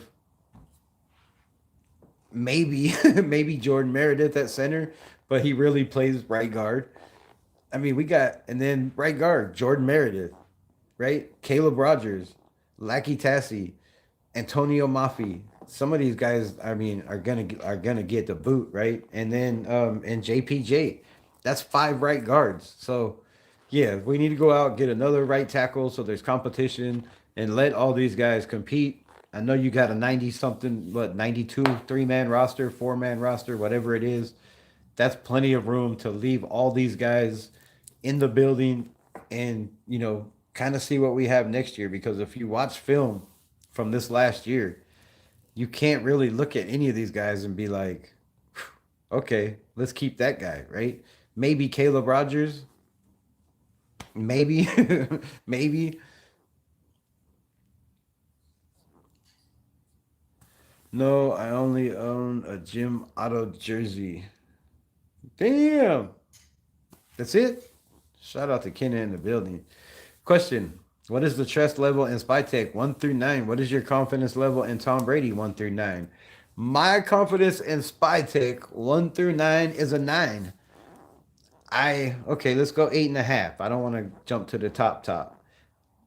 I'm, I feel like where Spytech has been, what he's come through, being in the Eagles organization, being in the Tampa Bay organization, being in the Broncos organization. Spytech has been in some winning organizations that are very highly respectfully run organizations, right? The Eagles, Tampa Bay. They just won a Super Bowl with Brady, right? The Broncos, I think he was there in the Manning days. So, Spytech has been around, bro. He's been around the NFL. I believe his vision of where he wants this team to go. You know, he's been a scout. He's scouted in the NFL. He scouted talent. He knows how to scout talent. And I think you're gonna see a lot of the talent he scouted in this draft, shine next year under a new coach. I really feel that. So I have all faith in Spytech. I think he's going to do very, very well. He's very, very intelligent. He knows the game of football. He knows players. He knows, how to read character. I'm not sure why they passed on Jackson Dart, but it is what it is. Maybe because they know he's just got that mentality. He's going to run, and get injured, and they didn't want to take that chance. So Spytech, my confidence is up there, man. 8.5. On Tom Brady, I mean, you got to go over a 5 because he's Tom Brady. But really, he has no experience with personnel. He has no experience drafting. He has no experience coaching, except for training, Shador Sanders and a couple other quarterbacks, along the way. He has no, experience being an owner, um, hiring. He has no experience on any of that, right? And I think Spytech, like I said, he's been the right hand man of some very, very well respected GMs in this league, and I feel like he's got a little bit up on Tom Brady now. Tom Brady with his name, his connections, what he's done throughout his career, I believe is still gonna get people to to want to come here. Now, is it the right people that we need to come here? That I can't answer. I don't know. So in Brady, it's I would love to say it's a 9, but I think eventually, as he learns what's going on, learns the ropes, takes less time away from Fox or quits Fox, then I have more faith in Brady. But right now, with him doing 2 jobs, I'm gonna say a 6. I give it a 6 out of 9. If Mad Max becomes a bear, will more women wait want to be stuck alone in the woods with him? I I don't know. I don't know. Maybe, possibly. That's a good question. Shout out for the $2. Let's effing go. Appreciate you. Dab away, Rebel. I'm trying. Not Hardbog, because that means firing Spytech too. Now, I don't think that means firing Spytech. I believe if you bring Harbog in the building, that just means that Spytech, is still going to be that guy. A general manager still got to get on the phone. He still got to do the negotiations with other teams. And I think a lot of people overlook that aspect is that when you need to trade somebody, when you need to cut somebody, release somebody, when you're trying to get another player, that's all the GM's job, right? That's Spytech. So even with Harbaugh being there, wanting control of personnel and shit, that's fine. But Spytech, there's still got to be somebody to call those people and say, hey, would you be willing to trade this player for this, or would you be willing to give this draft pick up for this and this, or whatever the circumstance is, you still have to have somebody to be that middleman. So I don't think Spytech loses his job, but I just don't feel like, and this is just my gut, that Mark Davis is, you know, a liar and he's going to go back on his word when saying from now on Tom Brady and Spytek will take care of, running this organization pretty much. They will be in charge of picking the head coach and, seeing this thing through in the future. So I don't think they go Harbaugh either. I just don't. But I could be wrong, bro. With the Raiders, you never know. You never know. But I see, from what I see from Tom Brady, what I see from Spytek, I believe, they're guys, right? They're guys. They have pride. They have, they have integrity. They also have an ego, right? I don't think Tom Brady wants to bring in somebody that's gonna, take most of the credit from turning this team around. I believe that's why Tom Brady, you know, besides other reasons, I believe that's why Tom Brady took this job. I believe that's why he bought stock in the Las Vegas Raiders, is he wants to be the guy to take this team from the bottom, right? Tom Brady is used to being in the limelight his whole entire career. All throughout football, he was constantly in the media, constantly talked about as the best, the greatest, always in the playoffs, right? Always in commercials. And now he kind of is on Fox once a week. And, what better way to be back in everybody's talks than to be a minority owner for the shittiest team or one of the shittiest teams in the NFL. So I don't think Tom is going to give, the credit away. I think he wants the credit. And I believe him and Spytek are going to be those dudes to take credit for turning this team around, and well deserved if they do, right? The head coach is going to be a big part of that.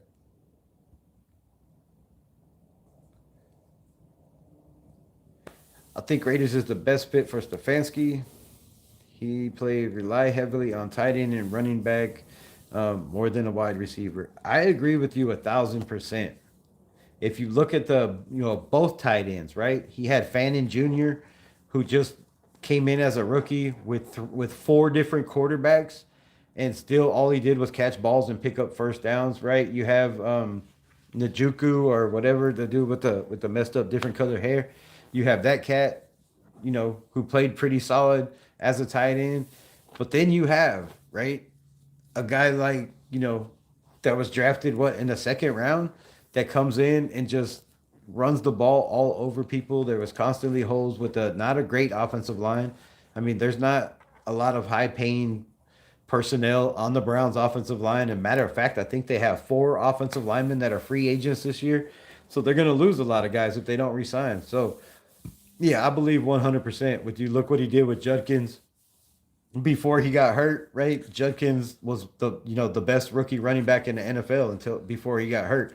I believe if he would have played the last 3 games or whatever he missed, he would have definitely surpassed Genty. So I give Stefanski all the credit. I mean, he did okay with Dylan Gabriel. I do believe they won a game with Dylan Gabriel. They won a game with Shador.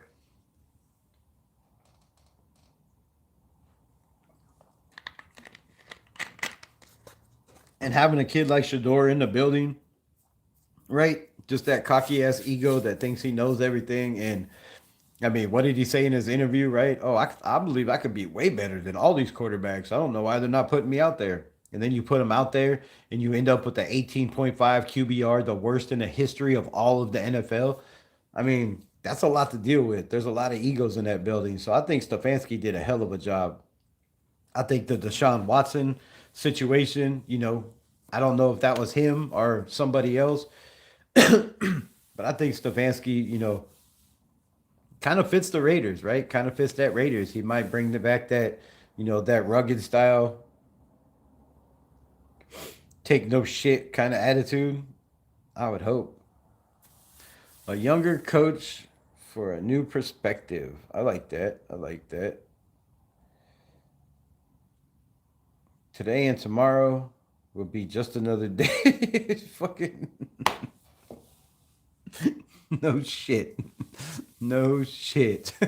No shit. Every day is just another day. It's all what you make it. Facts. Raider Night in the building 13. Tomlin is a good head coach, but I still think we need a young offensive minded head coach. I'm right there with you, my brother. I'm right there with you. Let's do like we do with Gruden, right? Let's do like we did with those, those young guys back in the day. I mean, One didn't turn out great with Lane Kiffin, but I don't think he had enough time. If you gave him time, maybe it did, maybe it would have, maybe it wouldn't have. Hugh Jackson back in the day, right? Not the youngest coach, but pretty damn young. Raiders are not mad at, they've been known to shock the world, and that's what I'm hoping for. I heard Q Myers on his radio show this morning said Mike LaFleur, and I'm like, oh, he got my boy. Now Q Myers jumping on the Mike LaFleur train. I love it. But he also said, Nate Schilhaus as offensive coordinator, which damn, if you could get Nate Schilhaus, right, and Mike LaFleur, two Rams, Sean McVay descendants. Newsflash: the Rams and the Raiders play next year. What would it be like to have Mike LaFleur, my guy, in the building with the Shieldhouse as OC playing the Rams, who might just come off a Super Bowl victory? I mean, right? Could be a great, great story. So basically, he hasn't done nothing. Who? Which one? Oh, Lawrence. LaFleur and Kubiak rely heavily on slot receiver. They could be good moves, but don't expect a quick turnaround with them because the roster isn't built for them yet. I agree 100%. The roster is not built for them. However, if you look at their offense, Clint Kubiak likes to run the hell out of the ball. Ashton Genty can run the hell out of the ball. Clint Kubiak likes to have a flexible offense that can pass block and run block. Seattle offense with the guys they brought in, I'm sure was Kubiak, had a little bit of assistance in there. Offensive line can run block and pass block. They run the shit out of the ball. They give, Andy, did I almost say Andy Dalton? They give Sam Darnold, same person. No, they give Sam Darnold plenty of time in the pocket, right, to throw the ball. So, if you look at the Rams offense, Mike LaFleur, they love to start out, running the ball. Their passing game has a Devontae Adams, right? We don't have one of those. They have a Puka Nacua. I believe we have very close to that in Jack Besh. So having a slot receiver like a Trey Tucker might be right up Kubiak and LaFleur's alley. I think, probably a bigger guy like a Besh in the slot would be a little bit better. But I mean, we have some weapons, bro. We have some weapons. And all you need is one receiver in the draft. One receiver in the draft. And I think the rest is there. A good offensive lineman in the draft, or, I would much rather have one in free agency. There's not a lot of them. I've been, still doing a little bit of homework. There's a couple guys out there, but like I said, most of these free agents, they're let go for a reason. They're 31, 32, 33. Like, I don't know if that's the best way to go for the Raiders. So, I think LaFleur would be a slower rebuild. If you're, asking my personal opinion, I like Mike LaFleur, but I think that's more of the spy tech, what he wants, right? A slow rebuild. He's going to bring in the right personnel, guys that want to play football, guys that want to be in the building, which, we hear that cliche from all the coaches. Kubiak, I think, would be a quicker turnaround. I think he has more of an idea, how he wants his offense to go and how he wants to run it and how he wants to call the plays. And I think LaFleur might be just a tad bit behind on that. Unleashed Raider with the $1 smackaroozoo. Appreciate you. Raiders are garbage. How about them Broncos? You ride booty. The Broncos ride booty. Yeah, I could see that. I could see the Broncos riding booty. You're playing the Buffalo Bills and Josh Allen, right? I'm just saying, bro. You're playing Josh Allen and the Buffalo Bills. I wouldn't come in here being overexcited you know, a team that only put up 10 points against my Las Vegas Raiders defense. 10 points, bro. 10-7. You beat us 10-7. Come on. And then the next game, if it wasn't for turnovers, you wouldn't have won 24-17. So, come on, man. You can't even beat the Raiders. Bronco fans acting like they going to the Super Bowl shit. Robert Saleh, head coach, with Mike McDaniels as OC and Mike Tomlin as DC. Now, that would be, that would be nice. But I don't think Tomlin's going to take a back seat to no one and be a defensive coordinator. If they go defense, I really believe it would be Robert Saleh. And again, I don't see, I see Mike McDaniels getting a head coaching job somewhere else. I really think it's the Arizona Cardinals. I don't know if they've asked to interview him yet for their head coaching job. Maybe they don't go that way. But if I'm the Arizona Cardinals and I'm looking at their roster,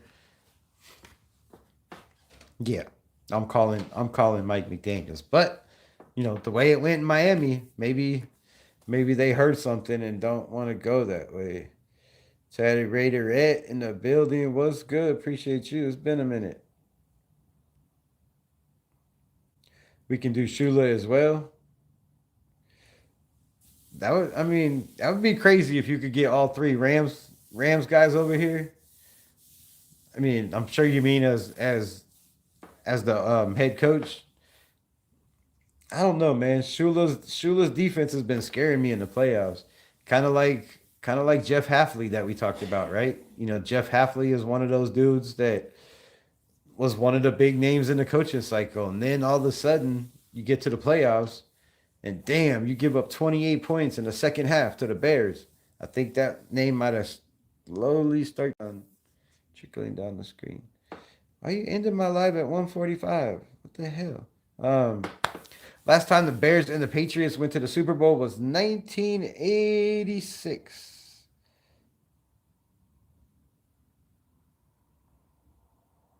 They played the Patriots then?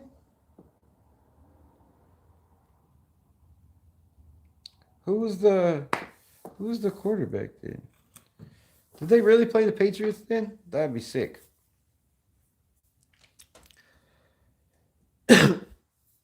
How did the light go away? I don't know. Bro, I had 30-something likes. But if you tap the screen, it likes it. But if you double tap it again, it'll take it away. So if you double tap the screen once, don't double tap it again.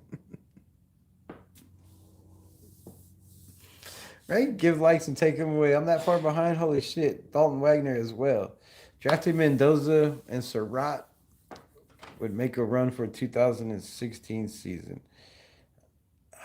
I like Surratt, man. I really like Surratt. And whether we get Mendoza or not, Surratt would be that guy. That definitely would be his number one target instantly.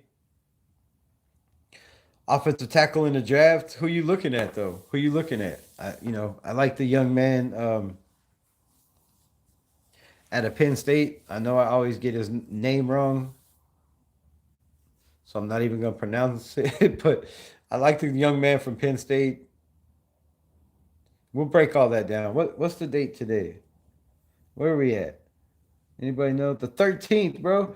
The 13th. All right. So in 2 days, it'll be mock draft central, right? Everybody will be declared.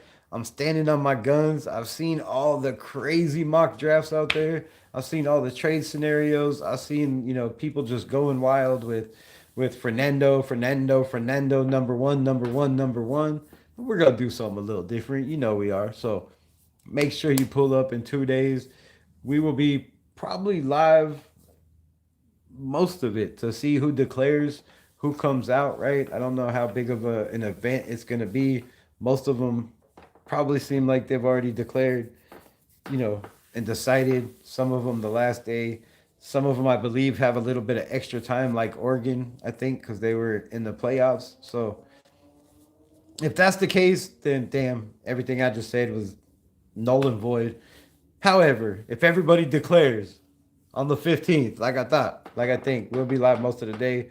We will talk about that. We will get into drafts. We will talk about needs. The Raiders have a lot of them. And, I've said this before. There's a couple linebackers that I like. one that I really, really like that I think fits this team, no matter who the head coach and defensive coach is. So make sure you stay tuned for that. And speaking of that, give me some names, bro. Who y'all got? 13 people in the building. Who you got in free agency? In the draft, do you know anybody? Do you know the names? Do you know the teams they play for? Let me know. Let me know. If you got somebody in mind that you think I should be looking at that I haven't mentioned, when I've talked about players the last couple lives we've been on, let me know. Robert Pena, OG in the building. Who you got? Who you got? Got needs on defense too, though. And I keep saying this, man. If you look at the playoffs, right? Not this team because they ain't in no damn playoffs. But if you look at the playoffs, it's been a lot of defensive games. Now I know some teams have scored, but there ain't been no high scoring games unless they were back and forth.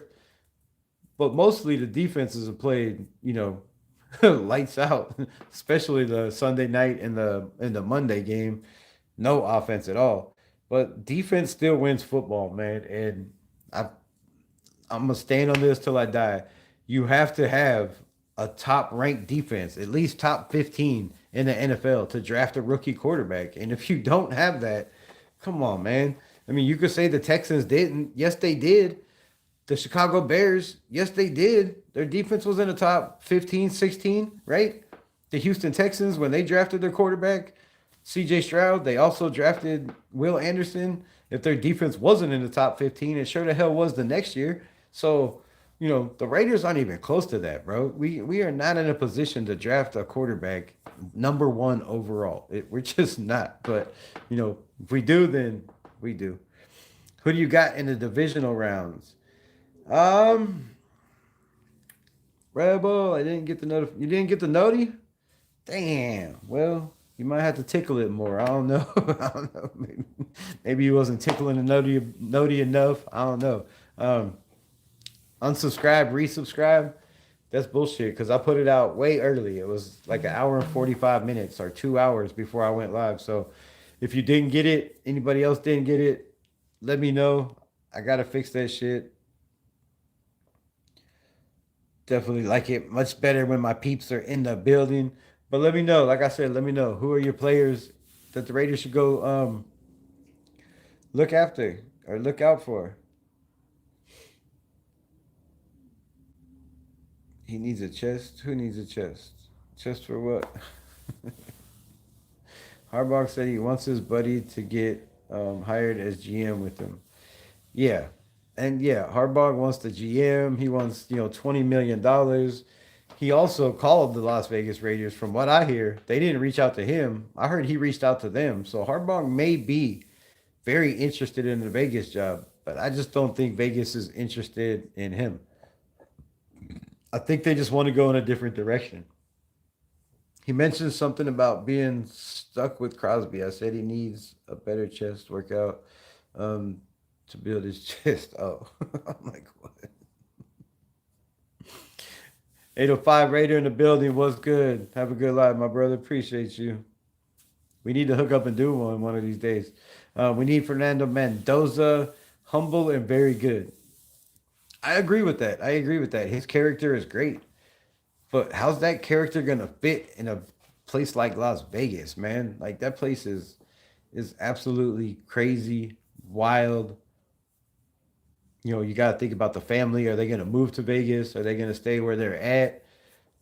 He's got a lot of things to think about. But humble, yes. Loving God, yes. But isn't that why we ran AOC out of the building? Isn't that why they ran Derek Carr out of the building? Because he was a God-fearing Christian? Mendoza talks about God and his faith more than DC ever did or AOC. So I find it funny that all these Raider fans are just flocking to Mendoza when they couldn't stand the fact that Derek Carr or Aiden O'Connell were Christians and and talked about their faith. You're gonna hear a whole lot more about faith in God with Mendoza. I promise you that. Josh Rice in the building. Appreciate you, my guy.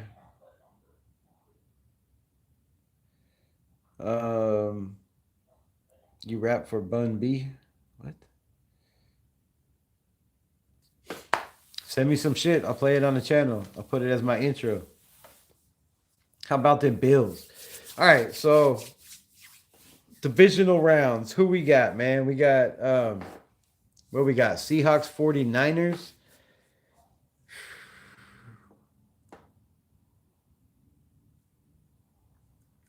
I don't know. I don't know. Who won that matchup? Who won the matchup? Anybody know? They played twice, right? In the season. Um I feel like Seattle's offense is, nasty. Their defense is nasty. But there's more experience on the 49ers side, on the coaching staff. They have two head coaches, offense and defense.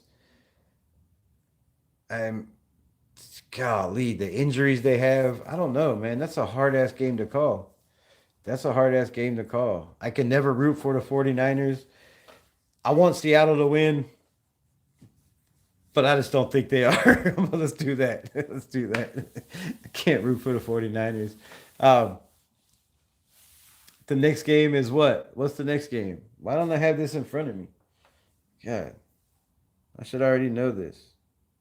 Oh, Broncos Bills. Why am I looking at that? I don't need that. Broncos Bills.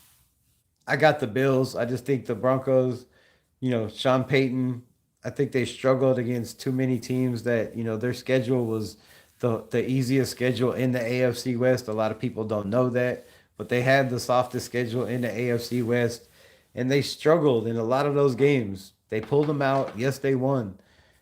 But man, I just don't know if you can beat a Josh Allen that knows what I know and what all of us know, that this is the year. No, no Kansas City Chiefs in front of them. You got no Baltimore Ravens and Josh Allen in front of you. I mean, and not Josh Allen. Yeah, Lamar Jackson in front of you, right? This is the year, and I think Josh Allen feels that. I believe the whole Buffalo Bills, the coaching staff, McDermott. I think everybody feels like if the Buffalo Bills are gonna make it to the Super Bowl this year, this is the year. They have to do it this year. So for that, I think the Broncos are just not ready for what the Buffalo Bills, can do with Josh Allen. He can run the ball, he can throw the ball, he can drag defensive linemen, 10 yards for touchdowns. There's nothing the kid can't do, or a young man can't do. So for that, and I can never root for the Broncos. I got the Bills. The other game is what's the other game?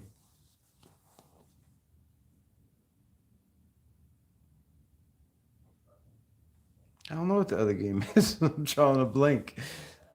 Seahawks best in the NFL.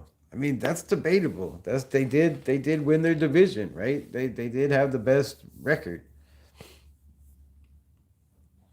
And they got rid of Geno. They will ride that Denver booty to the Super Bowl. Woo! F the Niners. I always hated them. Grim in the building. What else we got? Bill Sensei says, please, Candy, no Patriots Super Bowl. I'm a New England fan. What?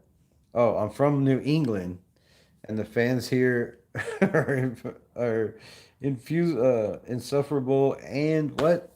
Oh, the Brady years were brutal. I mean, if you're not a Patriots fan, yeah, you probably don't want a Patriots Super Bowl. I don't want another Patriots Super Bowl. I mean, as much as I like the hell out of Drake May, I think he's the future of this league. I just can't.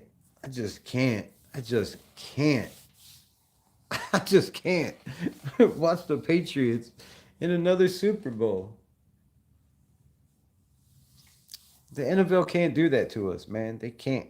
They can't. It's, it's rough.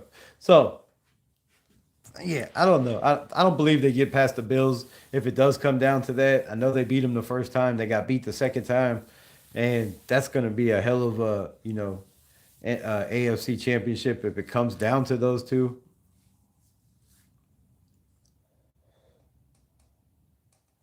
The Rams, was it Rams Texans? Who the hell's playing? Shit, I don't know about that game. 46-10 again. Sounds good. No. Tease was good. Please not Shula. The Bears and Patriots were in the Super Bowl in 1986. Hey, Rebel, how's your night going? It's going pretty good. Appreciate that. We still have to get the get to the NFL Combine, and we need a coach to do that, man. We need to figure out who our staff is, right? What direction are we going? What's the identity of this team? Who do we want to be? Where do we want to be? How do we want to be it? Right? Lots of questions. At Super Bowl 20 in 1986, the Chicago Bears and Jim McMahon with the New England Patriots. Tommy Eason? What? Tony Eason? Started in Steve Grogan, who came the backup under center. Damn. It's a long time ago. Who do you think the Raiders will hire as head coach? Well, Paul Costa, I don't know, man. I don't know. You know, we're only getting through phone call interviews. I don't know how many, in-person interviews we've had. So that's, give us some time. Give us some time. Give us some time. The little birdie in my ear says he's hearing a lot of things. A lot of things. And I can't tell you what those things are, because if I tell you what they are, then I'm giving shit away that I'm not supposed to say. So you're gonna have to wait. You're gonna have to wait. However, there's some interesting things behind the scenes in the Las Vegas Raiders camp. And some people might be very, very, very surprised. You thought the Patriots struggled mightily against a dominating Bears defense.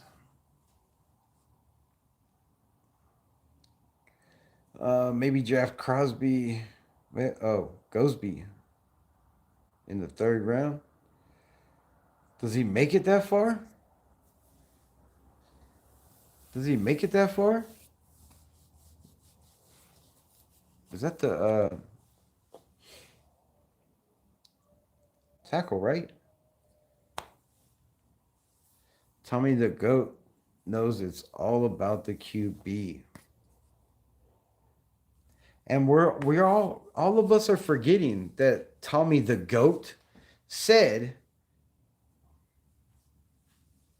the only quarterback he sees in college football that reminds him of Joe Burrow, who he says is the best in the NFL, is C.J. Carr. He didn't say anything about Mendoza. He was asked, who do you think is the best quarterback in college football right now? Tom Brady's answer was not Fernando Mendoza. It was C.J. Carr, who will not be available until next year's draft. So is Tom Brady going to stand on business? Does he really feel like C.J. Carr is the guy of the future? And the Raiders, like I said, shock the world and don't pick a quarterback in the first round? Is there a possibility? Because we're all just bought in on the fact that Mendoza is the best quarterback in this draft. There's no denying that. I mean, they're okay. He's the most accurate quarterback in this draft. The best quarterback in this draft. I mean, I don't know. I know they lost to Dante Moore, 3 turnovers by their defense, right? But Dante Moore had a pretty solid game, and Oregon, minus those 3 turnovers, which you can't take away, wins that game. I feel if their O-line doesn't give up the pressure, the 2 fumbles and an interception, was the quarterback's fault. But I think Oregon wins that game. So, with that being said, do they really feel like Mendoza is a can't miss guy and he is the guy for the future? Yeah, a lot of people are talking about Fernando Mendoza, right? His answer to who is the one guy you would love to sit down and have dinner with. He said, Tom Brady. So did Aiden O'Connell when he was drafted. They asked him the same question. Who do you idolize? He said, I don't really idolize nobody, right? He believes in God. That's who he looks up to. But the one person, quarterback wise, that he always watched and wanted to be was Tom Brady. That doesn't mean nothing to Tom Brady. He has never taken the time out to try to work with Aiden O'Connell to try to make him a better quarterback, right? Never seen him in the building working out with them. I heard one time he was watching film with them. Is he going to do that with Mendoza? Is Tom Brady going to be in the building to develop this guy to make him better? Is he going to be in the building or is he going to pass it off on somebody else? Those are questions we have. Does Tom Brady feel like he could wait till next year and get a quarterback and trade back and get a bunch of capital to, to build the trenches, to build the back end on safety, on corner? We don't know what these guys are thinking, right? All we're hearing is everybody else's opinion. And those are just speculations, right? Anybody could come out here like, Albert Breer and all these guys, Shefty, and say, this is what I'm hearing around the league. But we're all hearing this not from the as big of people as they are, but we're all hearing the same shit when they say it, right? And it doesn't mean nothing. Right now is smokescreen time of year.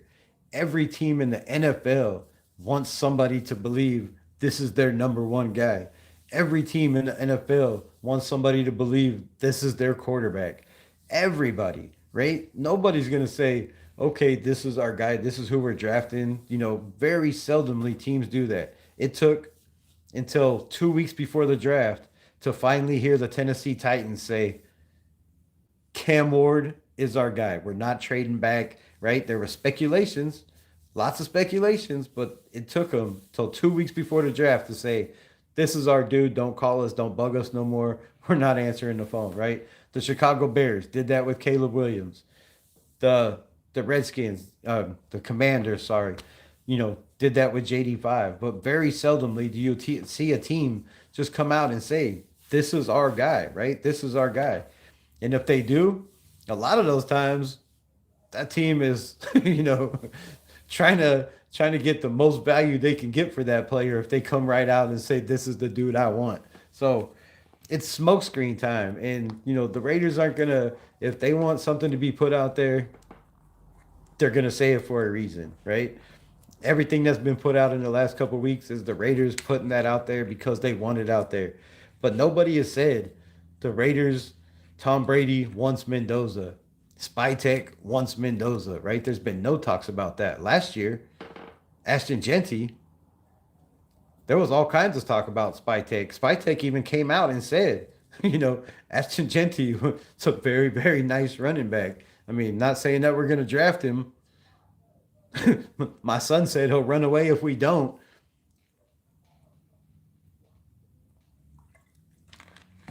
And I know we still got plenty of time. We got 3 months, whatever, 100 days, 98 days till the draft, whatever it is. We got some time, right? But all I'm saying is there's no guarantee that the Raiders want Mendoza. It makes all the sense in the world if you look at Tom Brady, if you look at, he wants guys that are, very, very detail oriented, that could run an offense. And I mean, Fernando Mendoza is that. Or is he a product of a system? We won't know. We will not know. Second round, Anthony Hill Jr. from Texas. Okay. I am not mad at that at all. The Patriots didn't. Born Raiders fan, 100% Rick Diaz. Are you dabbing, Rebel? Yabba dabba doo. The number one free agent to sign is Leo Chanel.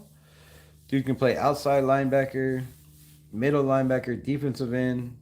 Dude has been covering Kelsey in practice for 4 years. He's both super smart and athletic. Oh, Kansas City? He's a free agent? All right, let me check that out. Because damn well I ain't watching no film on Kansas City. Nope. New notes. New notes. Yep, yep, yep. I will check that out. And I think I mean I remember like some plays obviously because he was I think he got on the grass a little bit. But anytime you can get anybody from the Kansas City Chiefs, right, that's been there for a minute, it's he's definitely been developed, more than likely.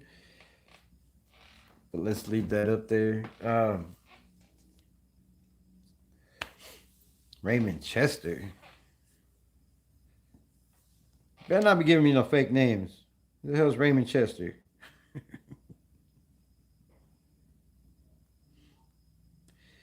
All right, well, look it up. Something else to do. Who does he play for? What team? YouTube didn't send me a notification. A bunch of people either. The last 2 days. Well, I mean, I can explain that. Yesterday, I went live. I made the thumbnail when I got home. I did everything, and it was like 27 minutes until I went live. So it wasn't a full 30 minutes. So I'm sure YouTube did not send the notices out. If they did, it was probably after my live. So that was on my bad. But today they had no reason to, shadow ban my shit and not let my family know that we here to talk ball. It's kind of jacked. We're in a total rebuild. Got to start with the nucleus of the team and assemble the team around the quarterback. Well, that sounds great. That sounds great. But I thought Raider Nation didn't want a pocket passer. And I'm not saying that he's not mobile and can't run. But I don't see, like, I don't know. I don't know. It's hard to explain, you know, what I see. But I just don't see the first overall traits, right? Those traits are guys that can change arm angles. Caleb Williams the other day, dude grabbing his leg, jumping up in the air backwards and still, able to get the ball 35, 40, whatever it was yards down the field. I don't see him able to do shit like that. Um Again, I see too many times, right? Feeling pressure when you're trying to step up or get away. Your eyes his eyes ain't down the field, which there's a lot of guys open. I think he missed a couple plays in the last game where could have had bigger plays, I thought, in my opinion. So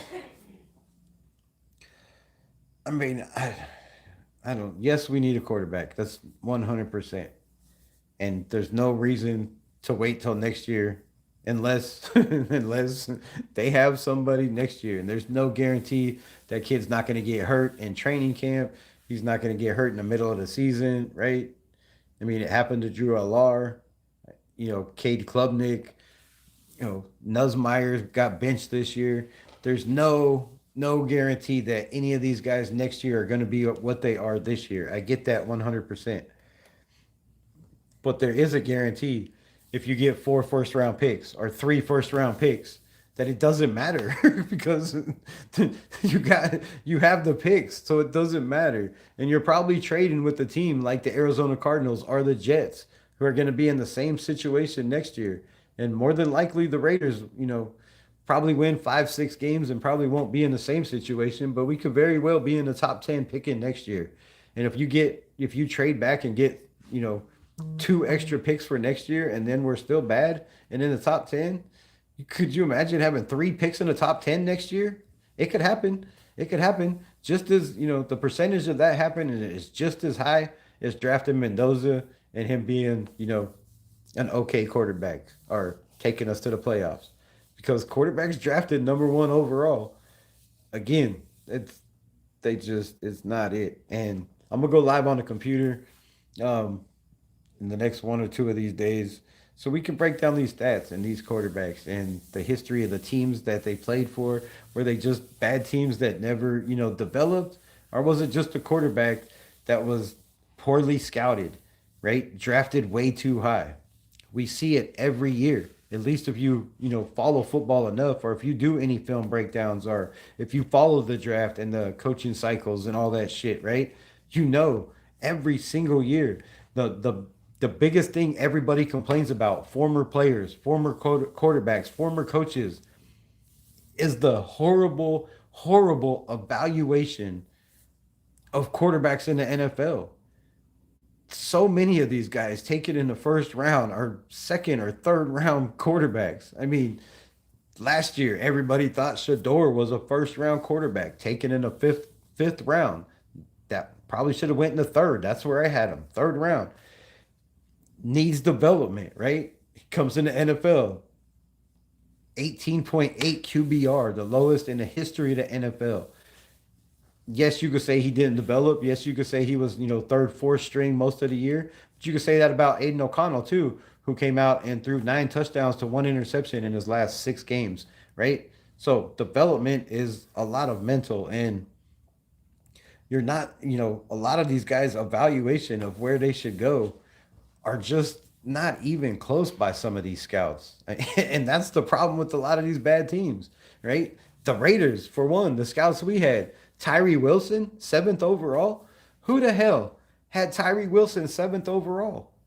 Nobody in the NFL. It was a laughing stock. Everybody laughed. You could hear the draft laugh. Like everybody was like, you could hear a pin drop. Tyree Wilson?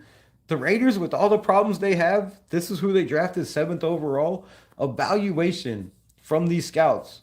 And, I don't know what scouts make in the NFL, but a lot of them are just very, very poor evaluation. And I don't know if they're just not taking the time, if they're just watching highlights, they're not evaluating all the time. But it's a huge problem in the NFL. And a lot of people believe, Mendoza's greatest trait is his accuracy in his mind. And that's probably the greatest trait you can have, because that's what I talk about all the time, right? The mind, accuracy, a strong arm, a quick release. Those are traits that make it in the NFL. He's got all that. But maybe there's a team that has, 4 first round picks that believe he's got all that also. And I'm not drafting somebody when I got 4 first round picks sitting on a table, bro. I just couldn't. I couldn't. And if he wins the national championship, which a lot of people, believe he's going to do, and he puts up crazy numbers like 5 touchdowns again, more than likely, there's going to be more than one team that wants Fernando Mendoza. There's a lot that need quarterbacks. And the better he plays, the higher that value goes. So I get it. This is all speculation. It's all talk. Do what we want. Also, let me say this, right? Everybody said, Mendoza, he threw 5 touchdowns, 5 touchdowns this weekend, Saturday. 4 of those touchdowns were 52 yards total. 52, bro. You threw three or 4 touchdowns in a total of 52 yards. They got him the ball at the 2-yard line. They got him the ball at the 15-yard line. And he had and inside their field again. So 52 yards total for 3 of those 5 touchdowns, man. That's, to me, that's a damn good defense. That's a defense giving you your quarterback, putting them in every opportunity to win. I believe the Bears win it all. Wow. I mean, that would be spectacular, bro. It'd be a storyline, storybook ending, right? Everybody would be shocked that Ben Johnson comes in and takes over a Bears team that, won 5, 6 games the last couple of years, went through coaches like they were underwear, kind of like the Raiders, and then you just find that one piece to make everybody better. It could happen. Man, Seahawks is winning. I can already see it. Ravens better go get Mike Tomlin. Wouldn't it be crazy? Wouldn't it be crazy if Mike Tomlin went to the Ravens and John Harbaugh went to the Pittsburgh Steelers, that would be wild. That would be some storybook shit. Brian Flores interviewed for the Ravens today. Yes. And I find it weird that Brian Flores interviewed for the Ravens and the Ravens made a statement. We have finished conducting our interview with Brian Flores, which means it's over. Like he doesn't get a second interview. Did you did you talk to him enough and that was enough to say no? Because I've never heard a team complete an interview and say we have finished conducting our interview process with Brian Flores or the name of the person. So I found that a little weird, just a little weird. Patriots win this chip. Man, don't put that on me. Patriots, Texans, Rams, Bears, Seahawks, Niners, Bills, Broncos. Oh, I forgot the Rams, Bears. Right? I believe and I forgot the Patriots, Texans. Damn.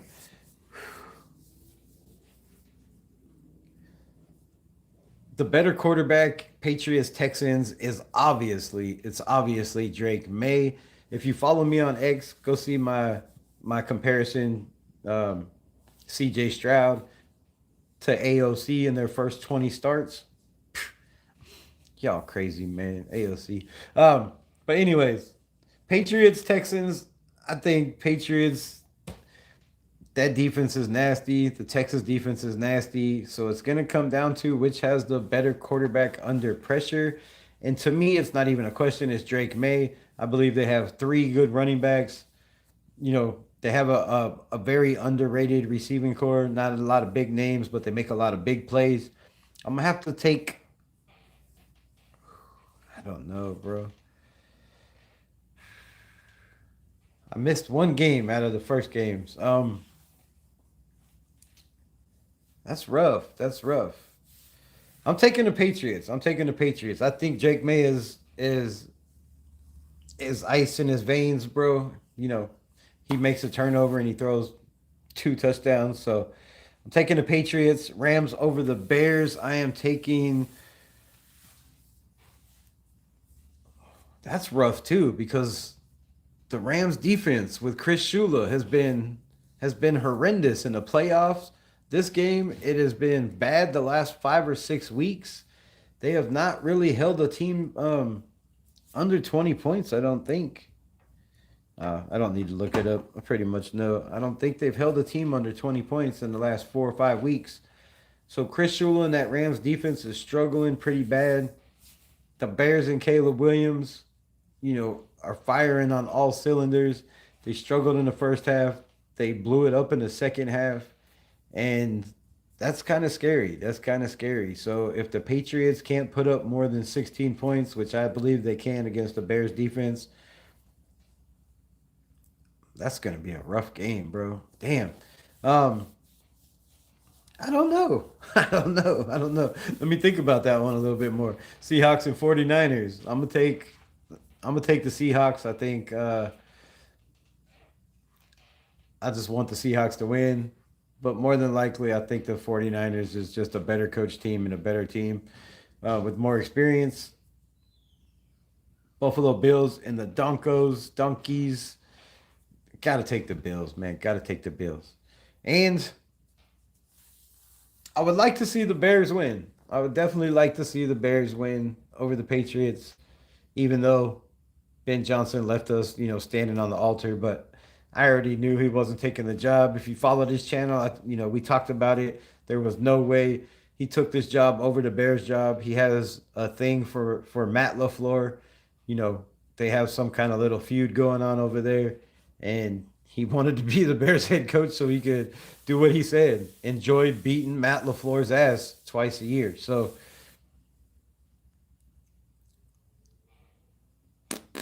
yeah, I think the Bears. I'm gonna go with the Bears, but I think the Rams win. You can't stop Devontae in the playoffs, and you can't stop Puka Nakua. I mean, It's just hard. Appreciate you, Josh Rice, Hale Rice Jr. I'm in Kansas City and it feels like Cancun. Wait, what? It's pretty chilly out there. It was like in the 50s today, so it's probably in the 40s right now. Two thumbs up. Tomlin would not go to that poverty organization. Ouch. I don't know about poverty. I think we have more money, the third most money in the NFL. Davis is the like the sixth or seventh richest owner in the NFL. So I don't know what you mean by poverty. But appreciate that. I don't think Tomlin coaches this year. I really don't. I think he takes a year off. I think that he talked to Bill Coward, and Bill Coward did the same thing. A lot of people said he's not just going to walk away from the Steelers. He's going to take another coaching job, and instead, he's been on Fox or CBS or whatever the hell he's on since he walked away from football. And I believe that's the route Mike Tomlin takes, unless somebody says 25 mil. I got deuce five for you. You want 25 M's? Then I think Mike Tomlin might come back and coach. Other than that, yeah, I think he walks away. I've always wondered why Tom Brady got the what? Got in bed with the Raiders in the first place. I mean, I believe he knows that Mark Davis is the sole owner of this team, and there's no family, there's no nothing. So when there's no Mark Davis, who's it go to? The minority owners? Does the NFL take it? I don't know how that works, but more than likely, I mean, if you don't have a will and you don't have nobody to leave shit to, who does it go to? It goes to Tom Brady. So I believe that was the main reason. I think the dude's a lot. I mean, he's a genius. He's one of the smartest dudes, in this sport. Obviously, not the most athletic, but just picked people's minds apart with his knowledge of the game and studying. So Tom does his homework, man. But like I said, I think it's a lot about ego, man. It's a lot about ego. He wants to be in the limelight. He wants to be talked about. He wants his name to, always be there. That's just my take. Where's Mike Tomlin going? Miami, Oakland Raiders, but you guys have to give up draft picks. Yeah, everybody's going to have to give up some draft picks for Tomlin, and I think that might change some people's minds. Tom Brady ran a 6'2", 40. What the hell can he show Mendoza? Ran a 6'2", 40. I don't know what he could show Mendoza. How to pass, how to hold the ball in the wind, with the backwards C, and you can't throw it up in the air. Maybe he could show him that. I don't know. Slamming Sammy, appreciate you, my guy, with the $2 holla. Chanel got the only pick in the summer training camp. Nice. Hell yeah. Yeah, the Raiders definitely, sports fan, what's good? They definitely need to check all angles, man. Tomlin, a candidate for the Raiders, you think? I mean, with Mark Davis's money, a lot of people say this job is bottom of the barrel, right? Some people's had us at eighth. Some people's now have us at ninth. I don't know. I think anybody's a candidate, but I believe these guys that want power are just not candidates in Tom Brady. When Mark Davis has already said these two guys, Spytek, Tom Brady, are the guys going forward in the future. They're going to make all the business decisions. And with that being said, I think it's going to be a young guy. It's going to be one of these young guys that they can have influence over, help dictate the way they want this team ran. But I guarantee you that if one of these guys like Mike Tomlin or, a Harbaugh, call Mark Davis personally and say, hey, this is my plans for this team, it might change his mind, bro. It might change his mind. Pigs in the building. It's not only the scouts calling the shots, ownership makes some of the picks. Well, yeah, if you're an owner and you see a guy that you like or somebody's telling you, hey, you need this kid on your team, yeah, I mean, you have all the authority. All you gotta do is call down and say, look, draft this kid. And there was talks, rumors that Tom Brady did that. That he called up during the draft and said, I want Cam Miller, who didn't even make it, through the season, especially for QBs in the first round. Yeah, absolutely. I agree. If you name off the top five quarterbacks in the league, how many were drafted in the drafted first pick, one overall? Joe Burrow. Joe Burrow. Ain't even got luck. That's it. That's it. Now, depending on who your top five are, right? Because if your top five has Caleb Williams in it, then you could say Caleb Williams. Um, if your top five has Bryce Young, it could be possible. So, uh, let's even go further. Let's even go further. Since 2012, when Mark Davis took over the team, right? 2011, 12, when Al Davis passed away, I do believe. Hey Siri, what year did Al Davis pass away? An unselfish man. Alton died on the 12th of September. I don't know what the hell. Let's start over. Hey Siri. What year did Al Davis from the Raiders die? Al Davis died the 8th of October, 2011. Yeah, 2011. So since 2011, there has been 25 quarterbacks taken since 2011. Out of those 25 quarterbacks, only 9 have made it to a playoff. Only 3 have won playoff games, or 4. And only 1. 2. Only 2 have made it to a Super Bowl. Carson Wentz and Joe Burrow.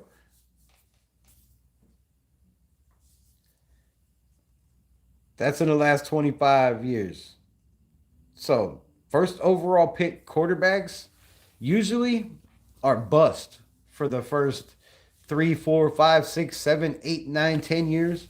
And then, some of them may pick it up. But not really. I mean, not really. It's just the way it works. And we gotta understand and take that with a grain of salt that if you're picked number 1 overall, you're going to the worst team in the NFL unless one of those teams, like the Carolina Panthers, want to move up and take that first overall pick from the Chicago Bears, right?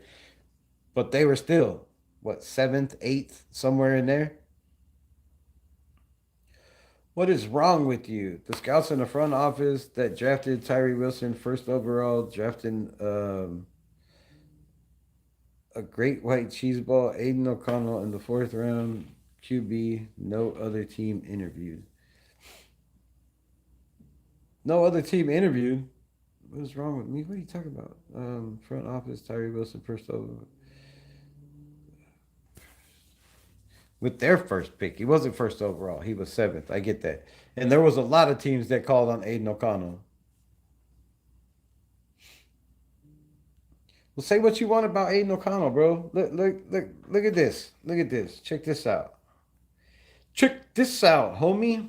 What am I talking about? This is exactly what I'm talking about right here. Right cheer. Right cheer, right cheer, right cheer. All right, man. So we can't count any further than the games Aiden O'Connell played, right? But his rookie year, he played in 11 starts. Or he played in 11 games, started 10 of them, right? So that's 10. He's had 20 starts in his career.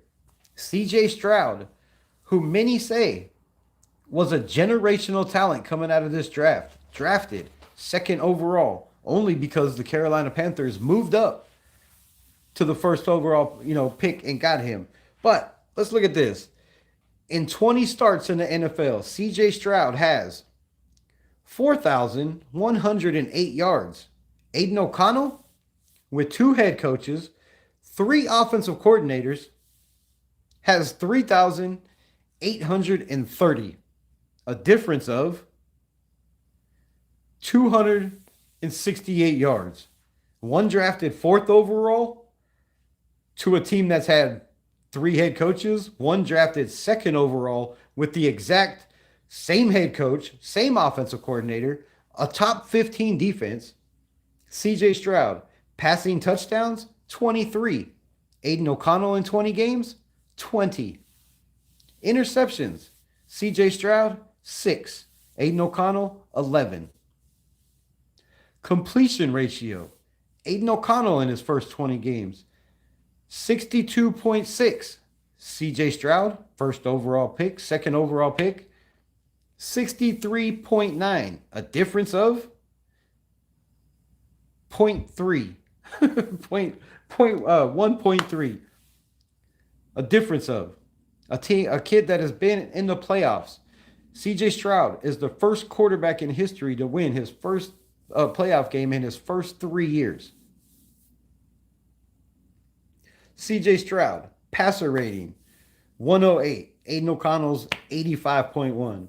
Again, 2 head coaches, 3 head coaches, 2 head coaches, 4 offensive coordinators in 20 games. Sacks. CJ Stroud has taken 51 sacks in his first 20 games. Aiden O'Connell has only taken 55, a difference of 4 sacks. So you're telling me that this kid, Aiden O'Connell, CJ Stroud was 9-5 in his first 20 games. Aiden O'Connell was 7-10. CJ Stroud had a top 15 defense. His offensive line was ranked 14th in the NFL. You have a run game. You have Nico Collins, right? Come on, man. And you're telling me that Aiden O'Connell, nobody wanted him in a 4th round pick. You're telling me that this dude couldn't have outplayed the quarterbacks we had making for the last 2 years, making $4.2 million, 3 touchdowns less, a couple interceptions less. And not to, stick up for anybody. I don't know what CJ Stroud's interceptions were. A lot of them are tip balls. But Aiden O'Connell, out of those 11 interceptions, 4 of them were tip balls, all by Josh Jacobs. 3 of them, 2 of them in the Miami game alone, Josh Jacobs. Throwing way too hard to your running back that can't catch. So to act like this kid can't play football because he has a 7-10 record with, 3 different head coaches and 4 offensive coordinators, 5 different quarterback coaches. CJ Stroud has had the same building and the same people in the same building with a way better defense. That's why they're in the playoffs. So just a little heads up. I just wish you would criticize AOC the way you do other quarterbacks instead of pointing out his stats. I criticize him a lot. He can't run. I say he can't run. I say he's a walking Band-Aid. Like, the dude's injury prone. What more do you want criticize? But what else do you want me to criticize? Other than that, he can stand in the pocket. He can read defense. He's a bookworm. He's the first one. Ask any of the coaches. You can go back and watch the interviews. They all said Aiden O'Connell's the smartest one in the building. He gets the playbook before anybody else. He's helping everybody else. That, to me, is a starting quarterback, not a backup, right? So, what do you want me to criticize? We've done film breakdown. I broke down film over and over again. When it's bad throws, I've said it's bad throws. When it's bad interceptions, it's bad interceptions. But when you got a kid that's putting up numbers like CJ Stroud that are just barely underneath CJ Stroud, I just don't see how anybody could say this kid can't play football or should be a backup. It makes no sense. I'm good. Stepping in with the league response. Yes, Pats. I think they have a better defense at home. Yeah, but are they going to be at home? I guess they should be at home the whole way, right? I'm good. Honestly, I don't trust no one in my job or town. What? Why? That's crazy. Yeah, not stopping Adams and Nakua in the playoffs with those soft corners they have. I, yeah, I don't see too many teams being able to match up with those guys in the playoffs. Mike Tomlin to the Titans would be interesting. Yeah, but I mean, who's he bringing in to develop the quarterback though? Again, you gonna go get a Brian Callahan who just got fired there? I mean, there's not a lot of you can get a Nate Schilhaus, you know. There's not too many options, right? There's not Josh McCown. Like, what offensive coordinator that's not already an offensive coordinator are these guys going to bring in if they get this job? And I think that's the biggest question of all is who do you have, who do you have ties with, right? Because if you can't call a guy and say, hey, look, I might get this job, and I told him you're going to be my OC, yes or no, right? You got to already know, hey, if you take this job, are you coming with me, right? Those are things you got to know. And I don't know, Tomlin being in the NFL as long as he has, yes, but if you look at the staffs he's put together, man, there's not. I mean, who's been hired out of a Tomlin tree, right? Let's look that up. That's what I want to know.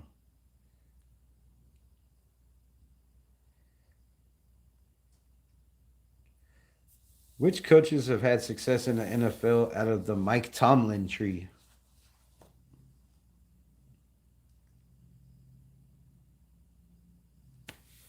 Mike Tomlin coaching tree has produced successful coaches, most notably Bruce Arians. I think Bruce Arians was around way before Mike Tomlin was coaching, I do believe, but I could be wrong. Super winning head coach with the Cardinals. Notable coordinators like Brian Flores, I guess, was there for a little bit. Todd Halfley, Scotty Montgomery, also former assistant. Like Todd Halfley, after serving as the offensive coordinator under Tomlin, Halfley moved to an offensive coordinator role um, as opportunities in the USFL. Scotty Montgomery, also former Tomlin assistant. Montgomery transitioned to college football as a head coach for East Carolina. And other than that, it's Flores and Bruce Arians. So developmental guys coming out of a Tomlin tree end up in the USFL. Like that's not funny, but that's not a good stat for, if you're trying to get another head coaching job. And I think maybe with those stats and numbers like that, right? Because like I told you the 15 questions that I would ask, that I came up with that if I was a GM or if I was an owner that I was going to ask, I would ask my head coach. If you missed the beginning of the live, go back and check it out. I can't believe we've been on here almost 3 hours already. Jesus. Wouldn't, but he's still under contract with the Steelers. Yes, you'd have to trade for him. Raiders are mad gay. Go Chargers. Y'all got beat 16-3 in the first round of the playoffs after going 11-11.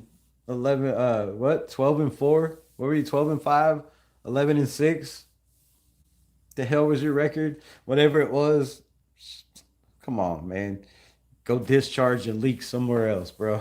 Somewhere else. Caleb Williams, Andrew Luck before he got injured. Caleb Williams and I don't know. I don't know. I mean, it's okay. Comparison. What it do unleashed in our Raider podcast. What's good, my guy? You got a podcast? Nice. Why not subscribe to you? MB Raiders Podcast. Drop your link. Y'all go subscribe. Follow his shit. Go Patriots. Furpo, my God, blessings. Where's Furpo in the building? Furpo. Raiders. Chefing in the building. Raiders. Nobody interviewed Aiden O'Connell. He knew he was going to the Raiders because they were the only team to interview him on the combine. Where he did no athletic testings. Well, smart man, very, very smart man. When you know you don't have an athletic bone in your body and your greatest asset as a quarterback is your quick release, is your, your decisiveness, your defense, pre-snap reads, you know, pocket awareness. I think he has that. Sometimes it lacks. So yeah, I could see him not doing any combine athletic testing. And look what Josh McDaniels is doing with Drake May, bro. Like, not saying Aiden O'Connell is no Drake May, but that's why he drafted Aiden O'Connell.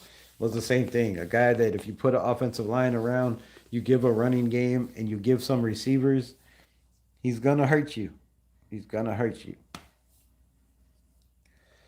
Ship in the building. I have the same amount of playoff wins as Herbert. So do I. So do I. Shit. That's a good one, bro.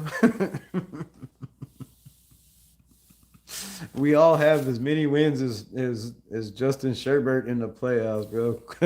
Clearly, coaching isn't the Raiders' problems. They've hired damn near every coach in the NFL over the past 2 decades. I mean, I wouldn't go that far. They hired AP, who never did this before. They hired Dick Daniels, who is a true offensive coordinator, and people skills is not his strong suit. It worked with Gruden. I think, I think Tom Brady's the problem, bro. Tom Brady's the problem. Tom Brady is probably the one that helped get rid of Derek Carr. He's the one that got rid of, of John Gruden. Shit, I wouldn't be surprised if he was behind the damn emails. Fucking dischargers. Yes, the dischargers. What's my favorite NBA team? Lakers. Raiders are doomed to go Niners. What are we doomed for? Doomsday? Oh man, we ain't doomed. Look at see all that shit. Like, they ain't doomed, bro. They good. They good. Raiders will be just fine. We will be back in the mix. NFL will hate it. Everybody will have something to talk about in the media. They try to act, run us down and act like it's gonna be a one and done winning season. But it's not. It's not. Because when we come up, we're gonna stay up. Guaranteed. Guaranteed. All right, man. I appreciate y'all. I love y'all. 2 hours and 43 minutes. Damn, 29 likes. Very disappointed. Very disappointed. Very disappointed. The only elite about the Raiders is their color scheme and logos. And their 3 championships, the fact that they dominated the first 3 decades of NFL football. Okay, 2 decades, 60s, 3, 60s, 70s, and part of the 80s. So come on, man. Don't misjudge my team, bro. But we do have sick ass colors. You like them, right? Them silver and black. You like that? The silver and black? It's nice. It's nice.